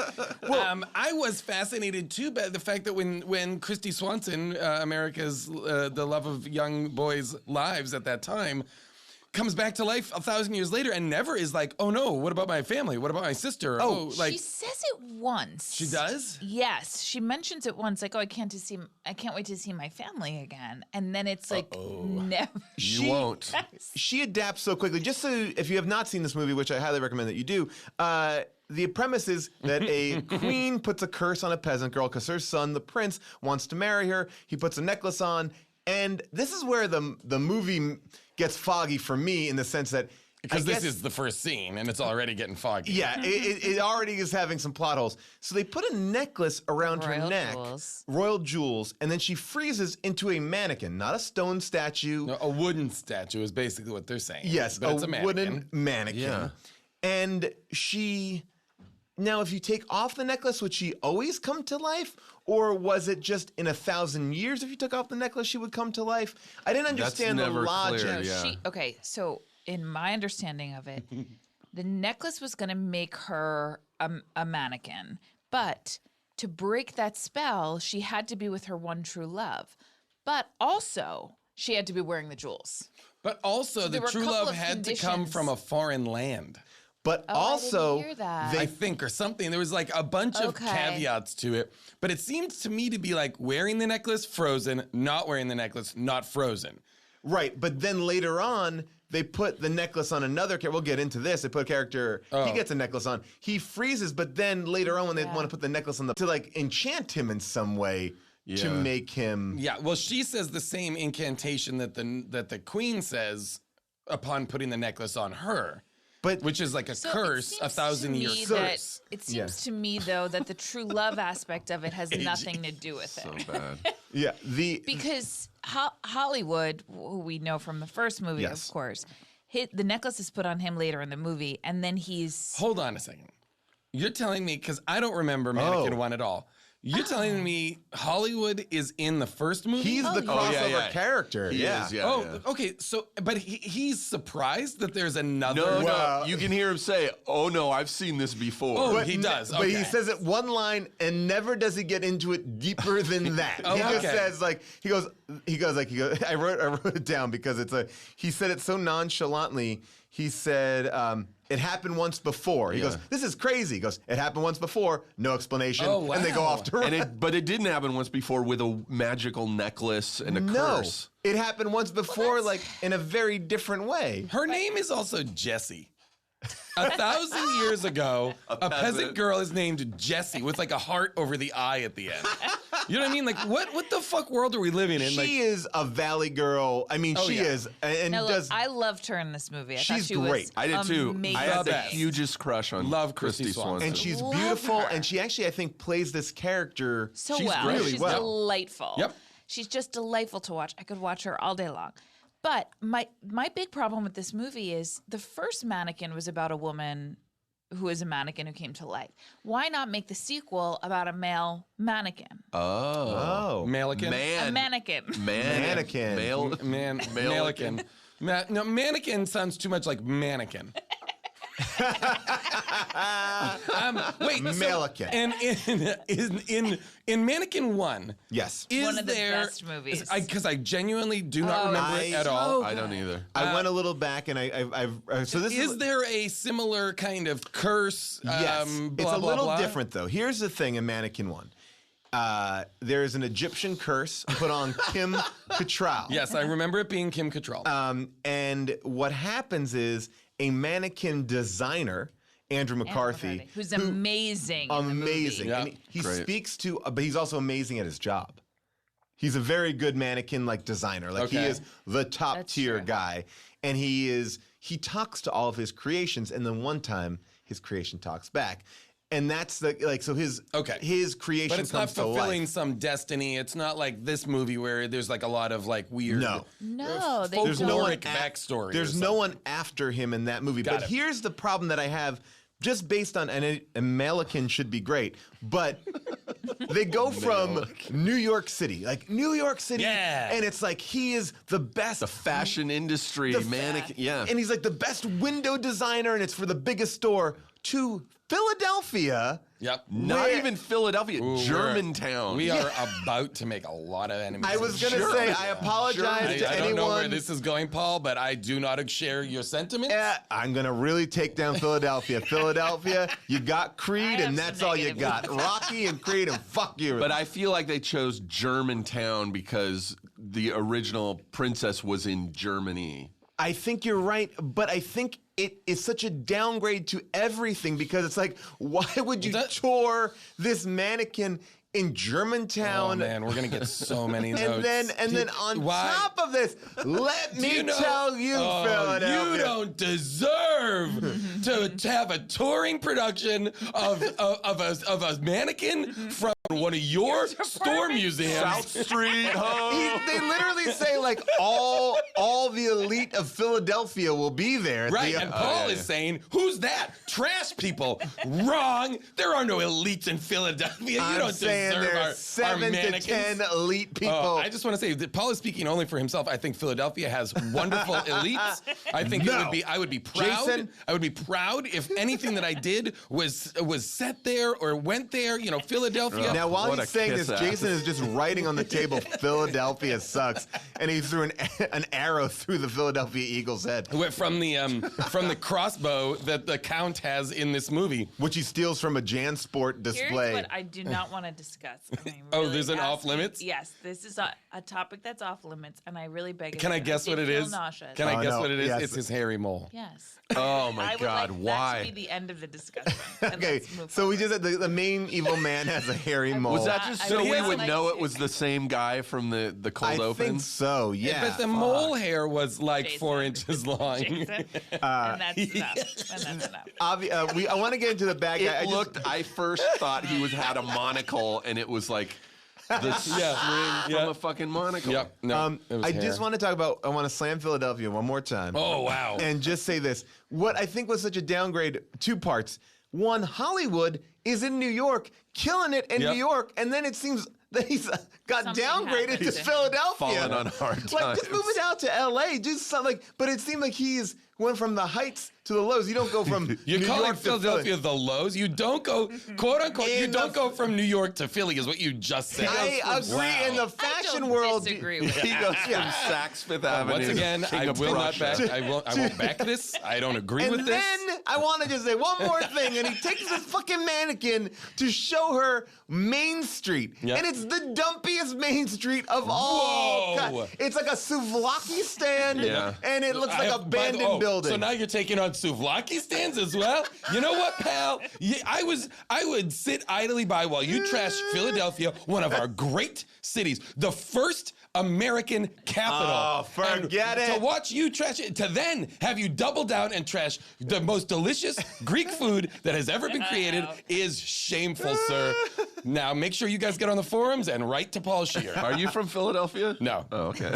But there was something so anticlimactic about going I want to show you my city, and it's really and they could have done it in downtown. Oh, man. Showed me a building. Now, they Paul, just showed me if I'm wrong. You're from New York, right? Yeah, bro. New York all the way. Fuck you, Philly. We'll eat your cheesesteaks, and then we'll come home. You just can't deny, though. I mean, New York City is the greatest city on earth. Sure. Yeah. So, I mean, you have a. I think It's also you do the have head a of valid like just point, keep yes. it in the world. But I you feel like keep there's on a saying tax break. fashion, and this movie is not about fashion. Sure it is. It's about a department store. Okay, this movie's not about even window displays. No. This is not about, It's not about like, mannequins. a mannequin doing what a mannequin should be doing. Right. Selling clothing. Like, Oh, that yeah. has nothing to do with this film. I mean, like, that's kind of, I mean, again, I don't want to speak for what is expected of mannequins because I think any mannequin should be able, or mannequin, Look. should be able to do whatever they want if their dreams will allow it. But I get it. What you're saying is what they're doing is there to sell clothes, which is pretty reductive, June. I don't know another use for a mannequin or a Jesus. mannequin. Wow. I don't. Wow. Really appealing to masturbation. I don't. I am shocked to hear how limiting you feel like mannequins are. by in the their way, role they're in the society. I do. I'm so sorry, Steve. I do have an issue with the fact that they made this another woman because I felt like, wow, there's something so appealing about seeing a beautiful, still, lifeless woman to men. Right. And I have a real issue with that. And the fact that they didn't flip that for the sequel is It totally really should have been a disturbing to dude. me. Yeah. Yeah, and I thought Christy Swanson was great. I thought Kim Cattrall was amazing. And I love watching that. Fine. But there's something so gross to me about like using this concept of a woman who's still and silent and beautiful. Yeah. It's It's just an really object to be, disturbing. Well, to there be looked there at and literally admired. is no connection between the main character and this girl. Like she comes to life. He kisses a mannequin. That's weird. Yeah, that was So weird. weird. Well, he Okay, you're also a saves- fucking pervert. Yeah. He also saves her quote unquote life when the mannequin falls into the water. Well, that's They Didn't Will need he to ever happen. jump into that water? No, didn't need to happen. He jumps into water to save a mannequin, and it makes no sense. Which should float also. Oh yeah, Like sinks the like a solid? stone. It's that just necklace it's is a fucking hollow heavy, wood. dude. Yeah. It's a heavy curse. But he kisses her, and then she comes to life, and they really have no connection besides eating like shawarma, and they go out. Well, in her mind, they do because he's Yes. In her mind, but in his mind, like he has no She connection wants to weasel meat. By the way, Is the that only what moment he calls his dick? The only moment in that movie of her like adjusting to modern times is going, oh, so when the little man flashes green, you can walk? Oh yeah. There's But- no like, what the fuck is this? Like, No, she's on board for it. She's She in that says, car. She says, "I love cars. I love electricity. I love America." Which is, if you jumped forward 1,000 years, those are the three highlights that you'd be like, "I'm on board, guys." But meanwhile, this guy takes out a fucking fire extinguisher and shoots out a little like foam, and she passes out. Like that was the thing that pushed her over the edge. Not the electricity, not Smoke. the fact that people smell good, not the fact that not the fact that things are clean. A red fire extinguisher. Yeah. Oh, yeah. I would almost argue that would be maybe the closest thing to a medieval. It looks like Yeah. some sort of contraption she would be familiar Yeah. with. Oh my gosh. And she's a peasant. Yeah. So everything should be doubled. Yeah. Like Yes. if you were just coming. Food should be amazing. Food, everything. Everything should be. She should be losing her mind. Because like the movie could be about her just experiencing the most simple of things and having her mind completely blown. And I think she what gets. they were going for, which I do think she was great at, was just that she's completely like a daft person, be it in medieval times or in present day. That she's an innocent and wide-eyed and just, in love. I didn't like the way they kissed in medieval times. Like he kind of it's like blah, blah, blah, blah. Like it's And like she a very keeps like going more again, more. And I was like, what is this? Yeah, the kissing was gross. And there is like every time, I will say this, and I did find their chemistry, Christy Swanson and the guy, to be light and charming and fine. But Really? I thought it was totally fine for me. I genuinely enjoyed this movie. You like AG and I were talking about this before you guys got here. You gotta watch the first one. Totally again. enjoyed the movie. And I was like, I'm on board for it. Like, this is not terrible. Neither of them is terrible. They're both doing a great job. But every time she is a mannequin and he's just acting with the mannequin, it was the straight up creepiest thing I've ever seen in my life. And like when he's look like her at all. The mannequin, but the mannequin of Hollywood looked exactly like him. And the mannequin of Terry Kaiser looked. Terry Kaiser, Weekend at Bernie's. He's the bad guy, and I'm surprised that they were actually able to finish shooting this movie because he ate the scenery so much. That guy. Oh my god! I mean, I kind of grew to love it, but in a way, the most mustache twirl, like literally the most mustache twirly. Well, he was actually wart hair twirly. But sorry, Jane. Jane. All right. But yeah, I mean, I think the movie is just, it's bizarre because it doesn't really follow, like, it just kind of like runs a path and then it goes, well, we'll change it now. And it just, I think that's the craziest thing about the movie. The chemistry is. Well, it's hard because the relationship between Andrew McCarthy and Kim Cattrall was so amazing. Yes. And his reactions to her when she's a mannequin are so great. Like, that doesn't come across as creepy in the first one. He's just so good and so lovable that, like, you could watch This guy doesn't seem too freaked out that she even comes to life. Like, no one reacts really to anything at any given point. Like, they're so freaked out about this mannequin falling in the water. Then he just takes that and he's like, well, I guess we'll just bring it in my car back to the... But then when they're driving back, he's holding the mannequin like it's a person. Yeah. He's like cradled, the mannequin is like cradled in his arms. Yeah. And then he's like, when people are like freaking out when they see him like in the diner with the mannequin, there's like throngs of people outside the diner looking in at him standing with a mannequin. This is a weird part of the movie because it becomes a little bit like Lars and the Real Girl. Like, he has had this like amazing night where he like spent this night with this great mannequin, and he wakes up in the morning. When she's alive. When she's alive. Yes. The first time she comes to life, they have like an amazing night. He squeezes some oranges, puts it in the microwave, it becomes orange juice. His mom, I want to talk about his mom for like 10 hours. Oh my God, the mom. Talk about why all of her like dating clients come over at 9 p.m. Or even later. What was that about? Because they were coming home from the club. They were coming home from the club in which they had a full night, like those two. That guy's doing his dating video profile. The guy that is his Jason, by the way, lead character's name is Jason, which is like pretty rad. You love that. He was a pretty cool guy. Pretty much got it. But like Jason and the mannequin are sneaking in like after clubbing all night, and his boss inexplicably is there because his mom is like a video dating profile person, and she's making his video profile like, what are your interests? But yet he's being very like weird. Like, He's I lying. can't reveal what I do He's like or who I am. 1980s Newman. But it's also Stuart Pankin, classic character actor. But but his whole thing was like, he was like, I work in a it's like, you fucking manage them all. Like, it's not like you're like Brad Pitt or something like where you have to hide your identity. He's like, I work in a pet store. And by the way, in the beginning of the movie, he's the most evil, villainous character, and then turns out to be a huge buffoon. And like, real they could have softy. fixed so many holes in this movie by making either him just the main bad guy instead of Terry Kaiser, or But this get is him what's out. so strange about the movie, because you think when the Count shows up that that those are the stakes that they have to somehow impress him. I mean, I don't even want to get into like why there's a show. Yeah, why are is they there touring show? around a mannequin? Why is the staff of a department store at an airport to meet a foreign dignitary? Why is that happening? What is that? And What? by the What? way, why not just put this whole fucking thing in a museum and it could be a mannequin, but in a museum instead of a fucking department store? It would have been great. By the way, it's Mannequin 2. It's about a fucking statue.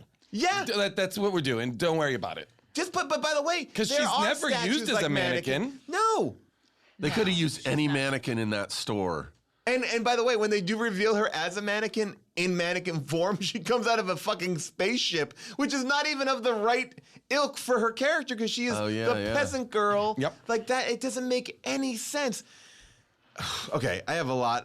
All easily fixable holes too. It could have been a really good movie. It felt to me like I felt like they had a script, and they said, "Okay, Steve, here's the premise. You don't get to read the scenes that come before. This is what you have to do in this scene. You have to accomplish this. Got it." And you write it. And then you give it to Jason. Like, Jason, here are all like Exquisite Corpse. Yeah, it's exact because it feels like we're using all the same characters, but it doesn't seem like from scene to scene, like the mom, like the mannequin comes home and she's like, your mom gave me this device to see everybody's lives, and she's watching Days of Our Lives. and she's watching soap operas. Yeah. But then her mom, when they pull a mannequin from upstairs, mom's like, he's dating a mannequin. It's like, no, woman, you just let him in. You let this woman upstairs 5 minutes ago. There's also You're a whole asking thing. if he fucked it too. Well, there's like a lot of the shower. Did you sleep? Who's with in her? the bathroom? She says, "Who's in the bathroom?" And he says, "Oh, it's a girl," and blah blah blah.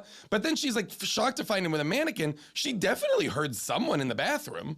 But I'm saying she saw her come up the stairs minutes before the cops come in at the end, and they clearly gave them. That I do think that the mannequin version of Christy Swanson doesn't look that much like her At all. So I don't know that if I saw Christy Swanson and if I saw the mannequin version of her, that I would necessarily think they were the same person. So you think the mom also thinks that Christy There's a girl Swanson's upstairs? Possibly. They're having a threesome with a mannequin. Oh my god. I don't know. But then to get to the so there's so much confusion here, and then the main bad guy's plan, from what I can distill, is to get enough money to go to Bermuda. No, he's waiting for her to wake back up.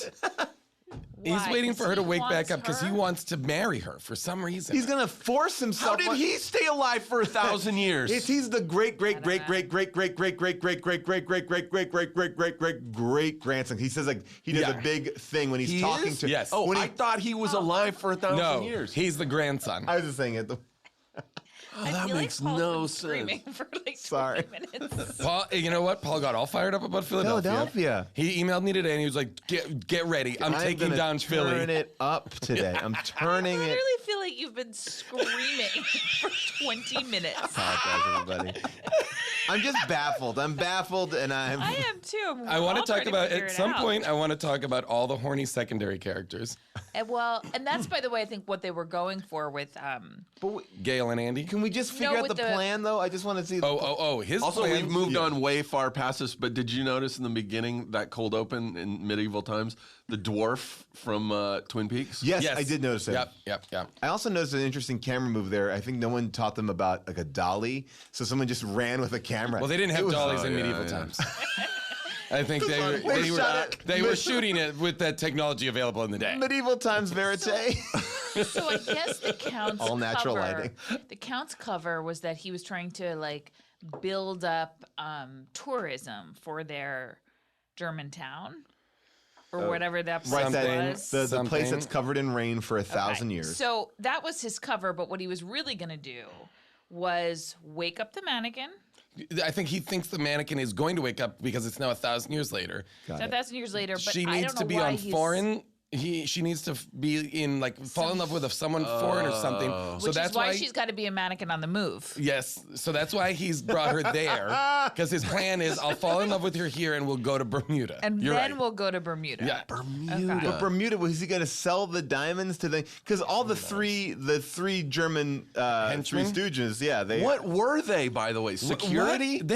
I couldn't figure them out at all. I actually have a clip of Ralph, Egon, and Arnold, who, in my mind, clearly all were dubbed. They're American actors that they got in later. The main bad guys, foils. They're big, dumb German guys. Comic relief. They're comic relief in a movie.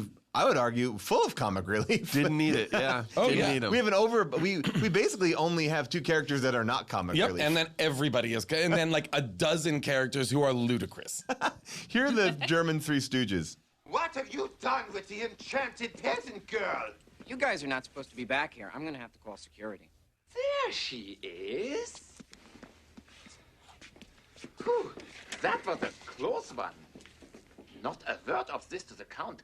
We don't want to get him upset. Yeah.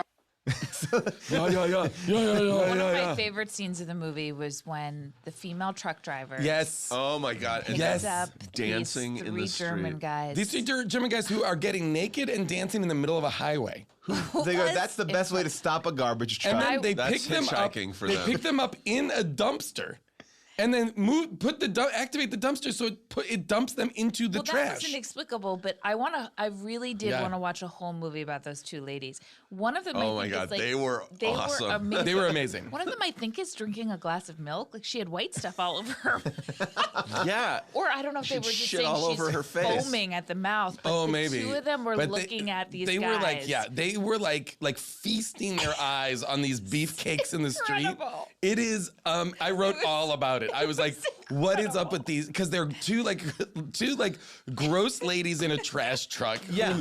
Who look at these guys in the street, and it is so they are like Lenny and Squiggy. And one of them's wearing a hard hat in the car. Why are you? Well, then I don't know. But so it's so funny what their reactions to them, and then they pick them up and dump them in the. Well, are they going to use them later? It's a metaphor. Because later on, it seems like they just drop them off. It's like I think they only do drop them off. I mean, maybe they fuck those guys.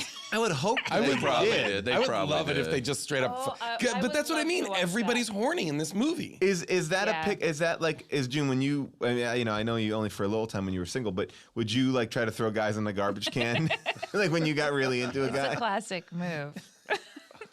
Then those three beefcakes change into Bermuda wear, 80s era workout gear. See, I think this is what happened. I think there was one scene where they said they were planning on going to Bermuda, and they picked up their Bermuda clothes. I think you're right. In the department store that they cut.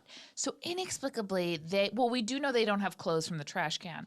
But they arrive in the next scene in Dayglow pink Bermuda wear. Yes. It looks more like one of them guys is wearing fingerless weightlifting gloves. I'm trying to think I think they were ready for Bermuda. Really? Because there's so much time before they go to Bermuda. They're kind of get out of those clothes. They're kind of dressed like Bruno was dressed and when he was wearing a bathing suit. It's that long V. It's all the way down into tight shorts. They're wearing spandex shorts, ripped up tank tops, weightlifting gloves. It's like the Let's Get Physical music video wear. I couldn't figure out why they were wearing that. They would be wearing that when they were the Count's security team, and the Count would be dressed in a suit. And be with three guys that look like they just walked out of Gold's Gym for a workout. Well, oh boy, and I would say that this movie that's stereotyping Germans. I think we would be remiss. As what though? Even it's just idiots.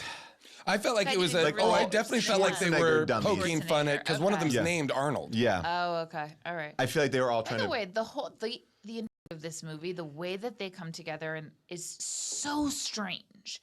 It's predicated upon this idea that those German guys crashed their truck. It said, keep right. One of them said, the sign said, keep right. And the cop's at the end of the bridge, you fucking idiots. Don't drive off the bridge. As in Germany, I guess you can drive off bridges. But then two guys who happen to be working at this department store see this accident and Jason jumps in. I mean, No. They were supposed to go... Hollywood gets a call. It's the truck, it's crashed. And then they jump in the car. In his pink Cadillac, So he drives over there because he's already heard it's crashed? Yeah, yes, he's wearing. I didn't realize a weird little connection is this is the same pink Cadillac used in the movie Mac and Me, a movie that we discussed in this podcast as well. Oh my God. Same pink Cadillac, and I believe the same director. Oh wow, that's amazing. We should do a whole thing that is if that car's been in any other movies, we're gonna do those movies. we should be completist with that pink Cadillac. I would love to do that. I also want to talk about how Hollywood, how Meshach Taylor also plays the bouncer at the nightclub. Well, I want to talk about Meshach Taylor in general, as far as I think, based on when I saw this and where I was in my life, which was very young, Meshach Taylor may have been my first introduction to someone who is gay. Right? Wait, you think he's gay in this movie? I'm that's.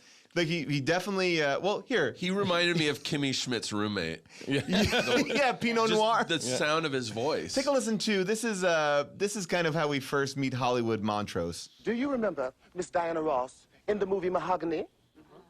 Yeah. Give me cheekbones, or give me death. Makes everyone suck in their cheeks. Montrose, I need to talk to you. The wizard's not here. Go away. Go away. This is a rehearsal for a mall show. This is in like a 600-seat theater that exists in a department store. Sure, for all their live shows. Okay, I know we're going back to the basic plot of the movie, but why? Okay, if we're saying the Count, I know we're going back to it, but if we're saying the Count wanted to bring her here to break the spell, why does he need a show? I think that's the pretense. Is that the show's on tour? That's it's his excuse to get her out of the country to foreign land. Now, why does this department store need this show?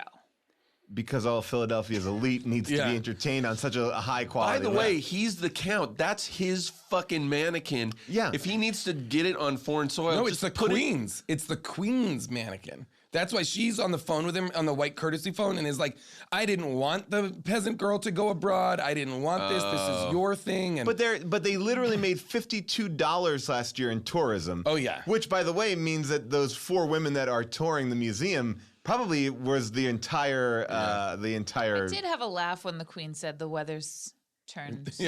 Turned nice here. Turned nice, yeah. And it was But storming out. I wanted to talk about is Hollywood offensive? I guess, and that's the question. Like, because now looking at it, like, it's an insane caricature but of I a gay remember seeing man. The first mannequin Yeah. and thinking like, this is comedy. That's what I think. That's what I think too. Like He was hilarious. His glasses are so funny. Yes, I loved in this one, his glasses are made of scissors. And his earrings were little scissors too. And all of his jokes are like gay one-liners. They're like all about like a few good men in the Marine getting in a few good men or whatever. Meshack Taylor's, I believe, famous for playing gay people, and not designing gay. women. He was a gay guy. I looked it up last night. Not gay, married, straight man, and It's funny to think how far we've come. This is now. Like this is 91. This is 91? 91. Yeah. Oh my God. I would have put this at 87. Yeah. That's shocking. Yeah. So that's like. Yeah. Weirdly, the first one feels more present. Present. I would flip them around. Well, I mean, and I will say, just to speak to what you're saying, Paul, this is still an era where, like, a lot of this is like, Long Duck Dong in 16 Candles around this time. This is still an era where there's a lot of minorities are represented in ways that are gross, what we would now look at as gross caricatures. Yeah. But then we were like, this is totally normal, right? Yeah. I was this is like, Police more. Academy era. Yeah. Hey, everybody, we have to take a quick break in the show right now to give a word of thanks to our sponsors. That's right, our sponsors who keep the lights on, and those sponsors start with you. I'm talking about a man named Todd Mary. Does he have a product? No, but he's got a heart of motherfucking gold. Todd Mary donated $210 to How Did This Get Made? That is so sweet of you, Todd Mary. Todd Mary, you have the best name I've ever heard because it sounds Christmassy. It feels like you might be an undercover Santa or you work in the North Pole, but then like during the rest of the year, you're just like a dad and your kids find out that you're Santa and they go one year and you put them on the sleigh. A very exciting man, Todd Mary. But you know who else is great? Tom Sinclair. Yeah, sure, Tom Sinclair didn't give $210, but he gave 100 bones. That's right, 100 bones if bones were dollars. Tom Sinclair, a great strong name, a land baron who comes here. Yes, he might have taken away things from your great-great-grandparents in an effort to build his empire, the Sinclair Oil Empire. But you know what? He's now giving that money back to us with that generous $100 donation. Tom Sinclair, thank you. And I cannot forget about Allie Luboff. Allie Luboff! I don't know if you're a man or if you're a woman, and I don't care because I know you're an amazing human being. Allie Luboff, you wrote a check for $100. You sent it to us and you said, you know what? This show is free, but I'm gonna pay for it because I defy the system. I just don't take, I give. And you give every single day. You give us questions. You let us learn. You are my number one person that I'm going to pray to every night. Allie Luboff, thank you for the $100. Today's episode is brought to you by Loot Crate. Loot Crate is a monthly subscription box service for epic geek and gamer items and pop culture gear. For less than $20 a month, you get 4 to 8 items that include licensed gear, apparel, collectibles, and a unique one-of-a-kind item and more. So make sure you head on to lootcrate.com/bonkers and enter the code BONKERS to save $3 on any new subscription. Now, I know you've probably heard me talk about Loot Crate, and you're like, I don't know. Should I do it? Should I not do it? Yes, you need to do it. Why? Because it's hard to go out all the time and get that cool shit that people like come over to your house, look on your shelf and go, whoa, where'd you get that? Big, dude, I got it at Loot Crate, but you don't tell them that. You go, oh, I got that in Japan. Oh, I got that at a Comic-Con, all right? Because in every Loot Crate box, they're giving you over $40 of value in that crate. It doesn't come in a real crate. Don't be daunted by the crate nature of it. It's just a box. But every month has a different theme. And previous crates have included stuff like a Star Wars crate, a Marvel crate, a Walking Dead crate, or even a Legend of Zelda crate. And we are now celebrating the future. That's right. July's crate is full of pop culture's favorite prognostications of science and words tomorrow with items from Rick and Morty, Futurama, Star Trek, Mega Man, Valiant Comics, and Star Trek, including a model, a figure, and a monthly tee and a pin. Start to be the coolest nerd and geek on your block by getting a Loot Crate subscription. Remember, you only have until the 19th at 9 p.m. Pacific to subscribe and receive that month's crate. And when that cutoff happens, that's it. It's over. The model, the toy, everything is gone, gone, gone. So go to lootcrate.com/bonkers and enter the code BONKERS to save $3 on your new subscription today. People, I got to tell you something. I have been cooking at home a ton more. And you know why? Because I've been using Blue Apron. It's easy, it's fun, and it makes cooking about cooking, not about shopping, not about finding that ingredient, not about even picking a recipe. All right? This place is awesome. I can tell you that I've been using it, and it's actually every night delicious. Last night I had this shrimp and couscous that was amazing. The night before that I had a fried green tomato sandwich, and it also caters to whatever dietary restrictions you have. If you are a vegetarian, they have it. If you're a pescatarian, they have it. They have chicken, they have fish, they have everything that you want, okay?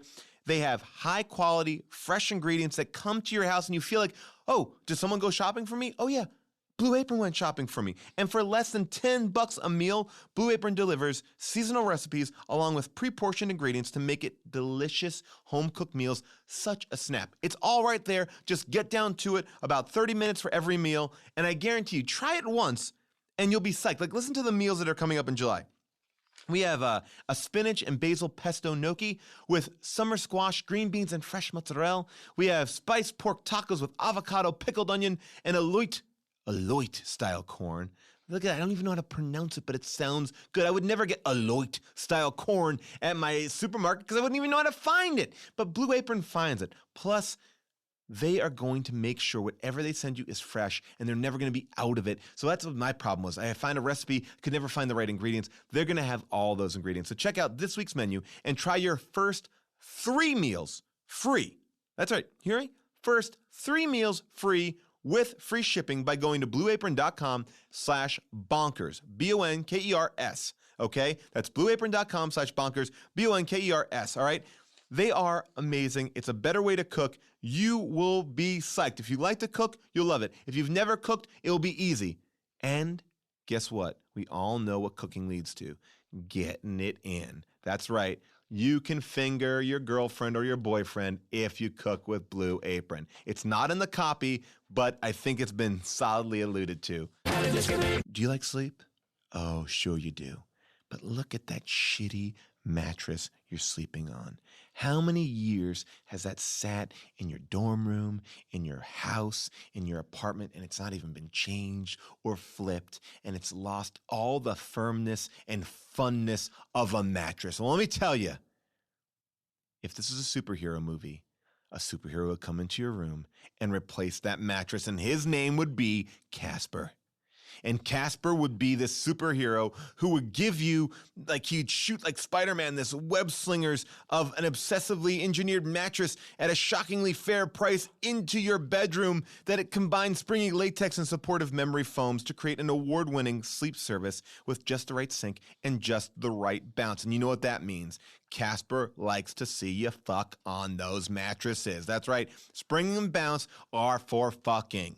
But Casper is a cool guy. He's like Iron Man, all right? He's not going to screw you over. He's going to give you this for a great way cheaper than what you get at department stores because he's giving it to you direct. He's flying to your house and giving it to you direct. Plus, he's going to tell you, guess what? Time Magazine named me one of the best inventions of 2015. Now you're going to be like, wait, you're an invention? I thought you were a person. Bear with me. It's a metaphor I'm trying to make. Try Casper the mattress for 100 nights free in your own home. If you don't love it, Casper the Superman will come pick it up and get it back. It's made in America. Here's the thing. I sleep on a Casper. I love it. They sent it to my house. It came in a small box. I was like, wait, that's a mattress? I popped that shit open. It exploded into a bed. It's the most comfortable sleep I've had. And I'm going to say the most comfortable sleep my wife has had. She loves that mattress. It firms. It supports. It's all good. And let me tell you something else that I want. If you want to get $50 off any mattress right now, go to Casper.com/how. Use the offer code HOW. Okay? That's right. You're going to get $50 towards any mattress purchase by visiting Casper.com/how and using the offer code HOW. Terms and conditions apply. Hey, everybody. That's all of our ads for today's show. Now back to our show.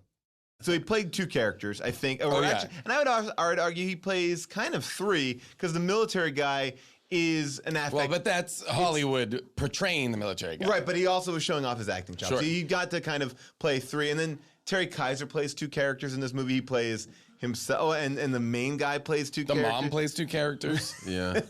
Here's I have one question about the dance club sequence. Okay. Okay, when they're waiting to go online, there are three men that walk into that club who are all hunched over, wearing white t-shirts. Oh, I don't remember. I don't remember. No. Oh my God. Why? What would? Okay, because they're. Oh God, I wish we had a clip of this. They're hunched over. I mean, they're young guys, but are like completely like they're almost touching the ground with their hands. And it looks like, oh, this is like a cool late 80s, early 90s, like a hip hop style. Then they go into the dance club and they are slow dancing with women at one point, and all three of them are still hunched over. Like I don't remember this. Paul, please I'm going to pull it up, but I mean, it's going to be visual. As many of my favorite moments in this movie are incredibly visual. Oh, yeah. When he gives CPR to the mannequin. Oh, amazing. I mean, there's so much. I was going to say. We should just call her a doll because she's really not a mannequin. Yeah. Perfect. Well, is she a doll? I mean, I think she is. I mean, she is a statue. She is a statue. We should also say that this movie all takes place in arguably 72 hours. This movie takes place in the time of that movie, the Benghazi movie that Michael Bay made. Yep. So it was going on in a simultaneous world as a Benghazi. This movie is also about Benghazi. Yeah. Well, first of all, I will say that Meshach Taylor playing that guy as the bouncer was great. I like that a lot. I think he's a versatile guy. As the bouncer, he's hilarious. You know, like that. I feel like, and I bet that's all improvised. Like him just like deciding who gets to go into the club and stuff. It was funny. I feel like everything that he did was kind of improvised. Lots of pop culture stuff. He's talking like the Diana Ross stuff. He's talking about pop culture constantly throughout the movie. But that's why he got brought back. So many dance breaks. So many. Well, like in the nightclub. He's dancing in the nightclub. He's dancing like an insane person. Yes, and she starts to dance like an insane person. Can we talk budgets too? By the way, sure. This movie was $13 million. Yeah. Well, here's an interesting thing about this movie, and it's a very big package to unwrap. But I will quickly talk about this. The movie was produced by this place called Gladden Entertainment, which is formed in 1984, right? And he packaged the idea of, he came up with the idea of a package deal. And he basically embezzled all this money from all of his movies. He eventually was caught and killed himself in a hotel room. Whoa. Oh my God. With a mannequin there? Was there a mannequin there? There was a mannequin. The LA Times wrote an article on it called, it was one of the biggest business scandals ever in Hollywood. Oh, wow. First he started off stealing money from Judy Garland when he was her manager. And he blackmailed Judy Garland for more money. Jesus. Then he would take inflated budgets and then pocket all that money. Oh, wow. And so basically, his whole company was liquidated because he wasn't paying actors residuals. Oh, wow. This guy's a really bad dude. And then his partner, equally bad, this guy Bruce McNeil, he owned the LA Kings. And he wrote a book called Fun While It Lasted, My Rise and Fall in the Land of Fame and Fortune. And he served 13 months in jail for embezzling over $236 million from several banks over a 10-year period. Whoa. Holy cow. Yeah, so I imagine a lot of that $13 million It had is in to, because I pockets was of these watching two guys. it going, where is that money? It all takes place clearly in just like a studio that is, you know. The first one was just like the first maybe one, 6 million? 7.9 million. Yeah. Made $6 million on the opening weekend, beat Over the Top. This movie came out, made $1.6 million many years later, and it was beaten by a lot of things. It came in 133rd of all the movies released that year. There were some good movies, I think. In Terminator 91. 2, yeah. Robin Hood, Prince of Thieves, Beauty and the Beast. The only movie that we've done that it's beaten is Cool as Ice. Oh, wow. So that was just to give you an idea. And the movie was also written by 5 different people. And in my research of those guys, one of the main writers said, we subscribe to the 24-second rule, that we never spent more than 24 seconds figuring out the logic of this movie. Whoa, that is evident. And it shows, yeah. That's a crazy thing to openly admit. He's like, yeah, he's like, there's a lot of plot holes in it, but we didn't spend more than 24 seconds trying to justify anything. Oh, no. And I feel like they genuinely did the other thing, which is when in doubt, do a montage. Yeah. Oh. When in doubt, play a song and just do a montage. She is like, at some point, she's like, she wants to change her appearance. Yes. And all it is so a song starts up.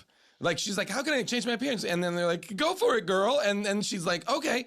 And it's just her looking in the mirror, trying on formal gowns and hats. But a lot of hats. But a lot of hats. I was like, formal gown, hat. Well, this was an era of hats, though, on women. Oh, 91? You know, yeah.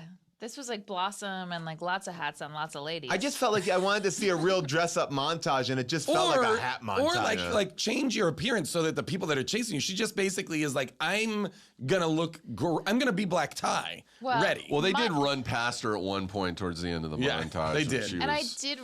I was aching for her to cut that hair. I mean, that hair was that hair. It was insane. But peasant chic. It was horrible, and I think I do have something against women with hair that's like really long like that. Oh boy, it's just so weird. gross. There's now, what if gross to me? What if a woman had hair that long and lived in Philadelphia? But that was I feel like that woman would be like the number one enemy of your I household. so wanted her to cut that hair into like a really cool bob. Ooh, And then she like just Helen put it Slater up. in Helen Slater. Helen Slater. Oh. And Give My Brother Back His Bike. What was that movie? My Bodyguard? No. Oh, love that movie too. No. Better Off Dead. Nope. Shit. Fuck. Well, June, while we're talking about hair, someone did write in on the forums and they said they really wanted to hear your opinion on man buns. That's Taylor Ann Photo wanted to know what you think about man buns. In general or in this movie? And just in general. It was we were talking about hair first. Yeah. Hair. Buns, though, is interesting because you don't like buns. And they said move your buns in this movie. Yeah.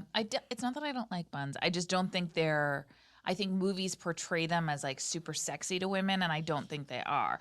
But that's been well documented. It's weird, though, that everybody makes fun of man buns, but dudes keep wearing. I'm like, well, we're talking about two different things, it. too. We're talking about man buns being a hairstyle and buns of men being their butts. So I don't mind man buns, but I prefer a low man bun. Oh. I don't love like a high. Like a samurai. Got it. Like where yours is. Yeah. So you don't like a resting on the back. You don't like a fat Jew man bun. You like but that's not even a man bun. You I like guess. a ponytail. No, I don't like a ponytail. Oh, you but don't? I would prefer it in a. I'd actually think I'd prefer it in a bun now that we're unpacking this, but low at the nape of the neck. Oh, tidy or messy? Like a Messy. knot, not Messy, even a yeah. bun though, right? Yeah, like a knot. Yeah, loose, not too well groomed. By the way, I don't like this, but at all. But just if I had to choose, that's where I would place it. Well, no, that's what people want to know. People want to so know there when we you got have the it. intro. Here's another thing I want to run by you guys. We talked a lot about this theater. And what was The going theater on? in the department store? Yes. What Yep, what cool. is There's going a on in the full theater? auditorium What's in going there. on there? Do you think? Just like what would you describe what they're doing? Wait, in the movie. case of this movie, What would you describe they're doing? The actual show that they end up putting on. Yeah. They're- You call it a show. What would you Yes, call it? I would call it the opening of the exhibit of the Okay. peasant girl. And what would you call it? I guess I would call it an evening for the department store. It's. Okay. I in think which it's. there will be entertainment. Well, I you think are- it's the shit you see at like Fashion Week where they have the bring out the new styles. You're and all stuff. wrong and you missed the mini cues. I'll tell you exactly what it is here if we just play this clip because they say it a lot of times. On the Hauptmann König presentation, do you realize It's a how presentation. important that presentation is? The eyes of the entire city will be on that presentation. I'm going to breathe some light into this presentation. You saved the presentation and my phony baloney job. Count Pretzel, I think you'll be pleased at our handling of your presentation. Let's get busy. We have a presentation. Someone has got to glitz up this presentation. Count, we have a presentation tomorrow afternoon. All we have to do is wait till the presentation is over. This is my store. My presentation. He's about to ruin my presentation. Presentation. So that is a super cut of all the times that they said the that's crazy. presentation is a That is a presentation. meaningless word. They didn't even That is understand meaningless. what So they they were are just doing. presenting this doll. Which is the least impressive doll. It doesn't look like her. It's not It exciting. would basically be like if when like the King Tut exhibit Yes. toured the country, it And toured went to the Macy's It went to like fucking Galleria. Macy's and Nordstrom's. Oh, we got to go to Nordstrom's this week, and they have King Tut. And I got it. And I have to get some briefs. And I did not realize that part of it seems like a one night only event, and then when you see what it is, it's a full on singing and dancing. Oh, it is a full stage show. King Tut. That's what it would be like if King Tut was like King Tut came to life. That's Malikin. That's the plot of Malikin. Is in the Nordstroms, and except that I thought about this for a second, and here's what I think. I think part of the problem would be that we understand that mannequins have no genitalia. And they can't have sex. So dude mannequins would not have dicks. No, but she was a present girl frozen, so you so think she she has. doesn't have a vagina? She does because we saw her as a human being. So you think if Well, they but took her Kim clothes off Cattrall- while she was a mannequin, she would still have a vagina? Yes. No. Oh. Yes. Yes. No. Yes. Yes. She's No. frozen in time. For sure. No way. A wooden if you- vagina. No way. She would She be like, doesn't have they would nipples. be She doesn't labia have nipples. majora, labia minora. There would be a clitoral No, no, no, hood, no, no. a clitoris. Amanda She's- Quim. She doesn't have. She doesn't have a vagina. She doesn't have nipples as a mannequin. But as a human, she does? Yes. No. And that's what happens in that moment where the screen Wait, gets then fuzzy. she gets nipples? Yes. Nipples come back. Well, Nope. Okay, well, let me ask Kim you. Cattrall okay. at one point was also a human. Yes, but she was a. But she was a. but her thing is that she's a frozen human. Kim Cattrall is she's a I guess she was spirit. made. Yeah. And this is what I mean. Like, here's the thing. Well, But, this but Kim supports. Cattrall, he didn't make a vagina on her. Do we He know didn't that? Make. I guess. How do we know that he We just don't didn't know. dry hump her? You got to what get Andrew happens is McCarthy when- in here. I want to call Kim Cattrall and be like, listen, you probably saw the mannequin that was built to be you. Were there lips? But I don't understand your point that you couldn't do it with a man because he wouldn't have genitalia. Well, I feel like there would. I guess. Well, King Tut would have I guess, genitalia. Yeah, I guess that it would be the same thing for this. I guess in this, like the mannequins still have boobs. There's still like an element of sexuality to them that is like covetable, but male mannequins are just like handsome dolls in a weird way. They're sexless. Interesting. I feel like, but maybe you haven't met the right mannequin. They're mannequin. By the way, I think we should put an undercover on hold and get into Mannequin 3. The confusing part about that Manic him. Manic. He's a mannequin who's Manic him. Manic him. Because King Tut was very manic. They had to freeze him up. Yep. Wait, now I do want to ask about what goes on when you are frozen, because she seems to like just be frozen. But then when Hollywood gets it, he's like, I was in Oz, I saw Dorothy, I saw everybody. But is he living in an alternate hell zone? Like when you are frozen as a mannequin, or are you just like literally like boom, boom, and like immediately? Because she seemed to have no. She thought it had been 10 minutes. Yeah, and even 10 minutes seems oddly. Like, I just saw you 10 minutes ago. Yeah, she should have just said, I just saw you seconds ago because. Yeah. But it seemed like like Hollywood was in a very weird. He lived a full life. He entered the void. He entered he entered like an existential void that he did not understand. When he that was the other thing is he was able to put the necklace on himself and turn himself into a mannequin. Yeah, which was strange. And then, by the way, there's no way she has genitalia as a mannequin. Okay, well, there's no way you don't she think doesn't so. have nipples. So you think that she puts the necklace on and her nipples and vagina go away? Yeah. Smooth. Just like other things go away. She doesn't look like her. She doesn't look exactly like herself. Her skin's different. Like, do you think there are organs inside of her? Of course not. Definitely frozen. No, organs. so you think she's hollow? She becomes a hollow Yes, thing. I agree with that. Oh, interesting. Yeah. I mean, made of wood. She's made of wood. Everything was wood. And you can tell by the way people hold her. She doesn't weigh that much. I just pulled up That's true. I pulled up a picture of nipples Christy aren't Swanson. heavy though. I'm gonna post this on our Earwolf. I mean, boards. like that's a real question. How heavy are nipples? I mean, very, very heavy. You got to get a listener to stand on a scale and weigh herself. No, and I want to show everybody her nipples. This and is then By weigh the way, herself. they do standing make next to her. mannequins now that have nipples. Yeah. That's Christy And Swanson. I don't like it. Standing next to it. So that's the difference. wow. I'm going to post this on the Earwolf boards and I'll put it on our Twitter. It's like they do look. I'm trying to think, what is for sale in that? The picture. Just the not the picture, man- yeah. okay. I wish you could buy the mannequin. But yeah, the mannequin's not even very impressive either, and it doesn't seem like because at the end of the movie, when Weekend at Bernie's guy is now the mannequin that's put together, and oddly his ear. That was upsetting when he like falls out of the balloon. Yeah. But, well, they had to figure out a way to kill the bad guy without really killing him. So we him. have evidence. Actually, we have evidence from the movie that they are empty because when he falls to the ground, he shatters. He shatters, and he is just there is nothing inside. Okay. What I wish they had done with her too is given her a face. Like his face and expression sort of look like him, as does Hollywood's. But with her, she, as a mannequin, has a very serious expression on her face. Well, she just has a mannequin's. Yeah. She looks like just a store mannequin where they look like frozen versions of themselves. Yeah. Do you remember? Which is different. There was an episode of Seinfeld called The Mannequin where there was an Elaine mannequin that looked exactly like her. And it really fucking looked like Julia Louis-Dreyfus. But we could talk for a long time about how advanced mannequin technology has gotten. I mean, look, That was in the 90s. if you go to Japan, you can get the best mannequins. Absolutely. I mean, everything in there. With Even genitals, the yeah. fully genital mannequins. He's so mannequin. Ooh, we gotta put some jennies on these mannies. Well, that's always the interesting thing about the Ken. That is the interesting thing about the Ken Barbie, is that the Ken Barbie always had underwear on.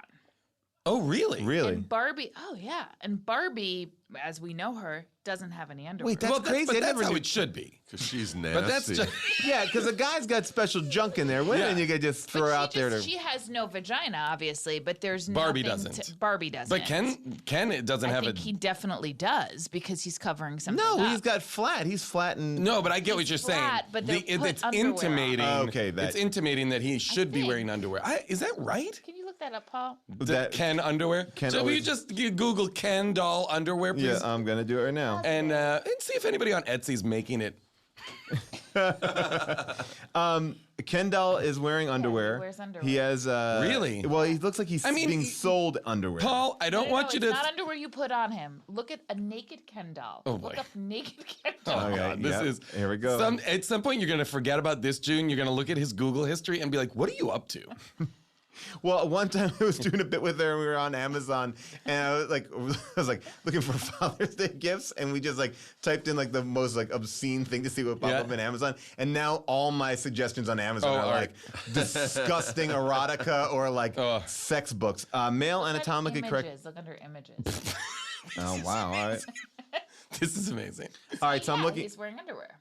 Oh, I see what you're saying. He's not wearing physical underwear, but his waist is designed as His plastic built underwear. into his body. Yeah. let me so see. like it's see He like always has that I on. see. He Yeah. always has briefs on. see so he's I see. wearing. So the doll is the mold. There's no It's like fabric. sumo Look up a naked underwear. Barbie. This will also be okay, on so that's interesting Twitter and because Facebook. that suggests that there is a dick under there. Absolutely. Yes. But Barbie is without. Look up Barbie. Now, Naked and will you Barbie. also look up American Girl doll bra? Just look it up. Just see. I just not being fun, but I just want to know. Like, See, all right, Barbie has no underwear. right? But also no genitalia. She's I just guess so. smooth. She's not But she hiding kind of anything. has like a little This bit of is a. No, what she we're doesn't. into right Look, now, look, guys. Don't look. Guys, No, well, no. That's a shadow, first of all. That's But this is we have lost our minds. We are just passing around There a is computer looking at naked dolls There for is a sale on cleft. eBay. There is Guys, what is happening? There is a cleft there. Yeah, I see it. nothing there. There She's is completely smooth. There's a little camel toe. There's a cloven. There's a something little. There's there. a suggestion of an opening. There's a hint of Well, lip. because her butt has to start. Yeah. Her butt has to start. Where does that brings Not up a in good the question, front, dude. That Her brings butt up doesn't no, start in the that's front. Well, I've got that brings up a question. Where does the butt start, Paul? Well, I'm saying At the taint, dude. Where does the butt start? Do me a favor. Look up naked Barbie ass or butt.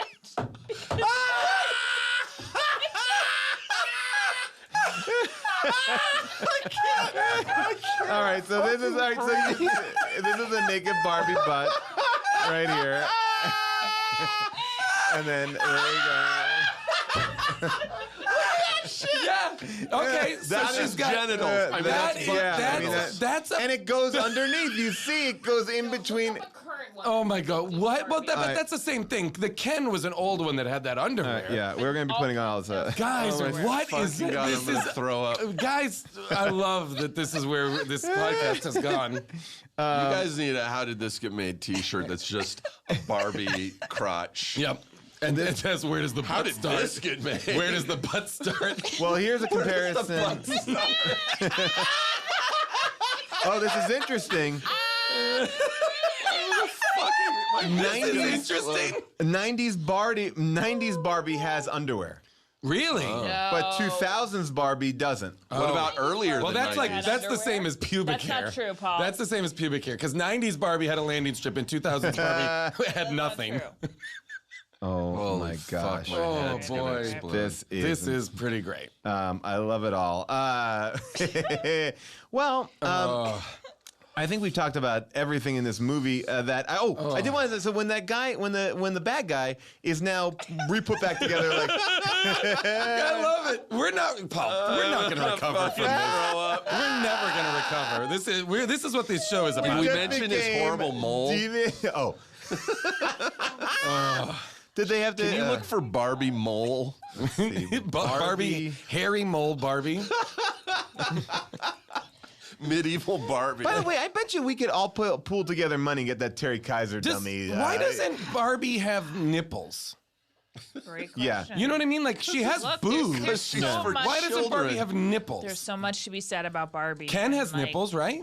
Does What? Ken have nipples? Look up Ken doll nipples. I'm looking at Ken doll nipples. I don't think he does. He has No. like pecs, but I You don't have think pecs he but has no nipples. No, but Ken has sexuality. I'm That listening. Look up Ken doll sexuality. How does Ken have Barbie- sexuality? Ken has sexuality because he's covering it. We I know just- there's a dick over Okay, there. that I Barbie agree with. Barbie has nothing other than boobs in the shape of her. Yes. Oh my But she God. has no vagina. She has no vagina and no nips. And no nips. So she can't have children. Does she have a uterus? Does Barbie have a uterus? I don't think so. And I don't either, frankly, because I've checked. fascinating because Ken doll does not have nipples. He has the chin. He has everything but pecs, no nipples. Yes. Pecs, no nips, and she has boobs, no nips. And So she I has guess boobs. that makes No sense. That adds up. So we are in agreement that Christy Swanson, Lost even her- though she, but I Christy don't Swanson, think we're in agreement. I don't think. I think I'm agreeing with Jason that Christy Swanson is the rare exception. She's the mannequin with nips and an asshole and a vagina because she's a frozen woman. But where I does agree. her butt start? Where does her butt start? Her butt starts in the front. Oh, front butt? Are we talking about Christy Swanson's It might front be butt? all front butt from the front to the back. She might just have a My butt. search history is forever unclean. Man alive. Boy, oh boy, I think the oh only boy. way that we can kind of recover from this is to hear Meshack Taylor do something that people might assume is rapping. Take a listen. Once upon a time, a peasant girl was victim of a crime. Was frozen ever since she dared to love the handsome prince. Is that so wrong? But alas, 1,000 years have passed since that spell from hell had been cast. That is Hollywood Now, a part of the show. Hollywood's job, hard to pin down. He and is he's explaining to a bunch of onlookers who don't give a shit about this mannequin. But yet they are applauding at the end because the spaceship is coming down to deliver her to a medieval themed stage. Yes. That's the other thing that makes no sense. Yeah. Not an alien, nothing alien about this. When there's not a presentation to do, yes. What is Hollywood's job? I would think designing Bouncer. window displays. He's a What if it bouncer. was Hollywood? He just like That's his I night put job? I put this outfit on and I kind of do this whole It's a paycheck, man. I do this offensive stereotype. I mean, because I have they, to think that they're doing a ton of presentations here. Are they? because Yeah. I don't know. I mean, I still don't understand why the department store even wanted. Like, what are they getting? Although Tina Rama is coming to cover this event. Tina Rama. Tina Rama. Do you understand what that means? Tina Rama will be here. Oh my God. Jack up the prices on all the jewelry. And then we got that guy, William Ragsdale, to do it. Yet a third character, a British guy. They all were working it out. Oh, yeah. Terry Kaiser's main thing was just to hit people in the face, which I did kind of. At a certain point, he gets into a full suit of armor. Yes. And I was like, With the crossbow. Where did this come from? And she starts driving a car. A go-kart. A go-kart very well. And she's, again, a peasant girl who... She drives the go-kart Out onto from the like street. downtown Philly to Germantown, to his house. Yeah. She drives a go-kart to the suburbs of Philadelphia, to his house, which she somehow knows And how to they get justify by saying, wow, she's got a great sense of direction. Right. She drives Okay, well, a that's good enough. go-kart through a plate glass window. Under a truck. Which Under a would truck. shred her. It would destroy, it would cut her to ribbons. It would cut her genitals off. It would skin her nipples. Oh, God. Man alive. Well, this and Andy and Gail finally get together because he like hairsprays the German guys. Oh, yeah. And she like starts making out with him. That's what I mean. Like everybody is like for love. They're looking for love. It's like the Even the girl, the perfume girl in the security guard. Yeah, that's that's what him. that's Gail and Andy. You know, Yeah. that's Of course. Yeah, it you didn't know reminded them from me. their- I didn't know their How dare names. you. I didn't know their How names. dare you? It reminded me Andy's of the arc is horny great. friend from Village People movie. Her friend who was like always horny for all the Village People. It doesn't matter who cares. There's a village people. Can't stop the music. You'll love it. AJ. Oh my God. Here's what I thought the ending was going to be. Instead of putting the necklace on Terry Kaiser, I thought they should have just killed him straight up. Murder. The movie ends in murder. And this is my 80s male chauvinist end of the movie. That the necklace somehow falls into the hands of the security guard. And as the perfume lady is doing thing, he puts it on her, and then he gets to keep her. That was how I thought. And that's not male chauvinist. That is just creepy serial killer. Ooh, yeah, no, you know what it should be is The guy who loves I'm the not saying I girl, want that. but the girl doesn't want to be with him, he should trap her with a necklace. And But I thought that, like, it felt like that wouldn't have been out of the norm if he did that. I thought that they were going to tie the necklace around each other's necks on an air balloon and then grab hands and jump off. What? As God. They were going to kill themselves as mannequins? They were going to Thelma and Louise And they would themselves? just freeze frame credits. Wow. I would have liked that. This dream together. Now, That's from the first movie. It was. Oh, it was. I was like, oh, they got Starship to do this. Yeah, the best part of the movie in many ways is the song from the first movie. Wow. Okay, that is a really wild ending. You thought it was going to be. Yeah. I was surprised. I thought they were just going to straight up kill the bad guy and just sail away in the hot air balloon. Well, they do kind of kill what they did. Well, they kill the bad guy. It's a really disturbing end because then the garbage truck picks him up and they reveal that they've put him back together. But when they go back to Bavaria, wherever he's from, the tour guide goes, "This is and that's the story of the Count," but no one believes it. Well. Clear. This just happened a couple of weeks ago. It's probably in the news. You woman who was the tour guide when you were showing the peasant girl earlier in the movie, like the Count was part of your country as of mere weeks ago. And you were giving a this human same being tour. that was a known entity. You were giving the tour to the girl, the peasant statue. girl. She'd be like, I was actually here. It kind of freaked me out. Oh, it was like 2 months ago. Yeah, she should have had like a little bit of an emotional moment. Well, like, see, that's in that moment. I thought we had jumped 1,000 years ahead. I thought we were, and I was like, and I looked at the frame because I was like, oh, are we in the future now? How are they representing that? And I was like, oh no, they're not. Dude, Malakin 3 is all Terry Kaiser. Yep. 1,000 years in the future. Yep, I love that. Future Mall. It's 2091. By the way, if these tour guys know this lore about these mannequins, why don't they just fucking take the necklace off the mannequins and see for themselves? Yeah. I know. Yeah, I have now thought of a reason why Malakin is bad. It almost sounds like a male pelican, not a male mannequin. Well, we could also mannequin is for man and women, so we could keep it Mannequin. Well, I do wonder because mannequins, mannequin does imply that like the first mannequins were men. I'm not sure. It's just a male world and we all have to accept it? Yeah. I mean, I wonder what the etymology of the word is, and I don't know that it's like man. I'm looking it up right now. Going to the definition. A mannequin, also called a mannequin, a dummy, a lay figure, or a dress form, is an articulated doll used by artists, tailors, dressmakers, and window dressers, and others to display off-fit clothing. It's life-size dolls with simulated airways. It's also used for life-size dolls with simulated airways. But genitalia? Does it say anything about genitalia? Let's see. They were used in nuclear tests. Does it say where the butt starts? Let's see. I'll take this out. Mannequin comes from the French word meaning mannequin. French word mannequin, which acquired the meaning an artist's jointed model, which came from the Flemish word mannequin, meaning little man figurine. And it was used in the United Kingdom. It referred to fashion models themselves.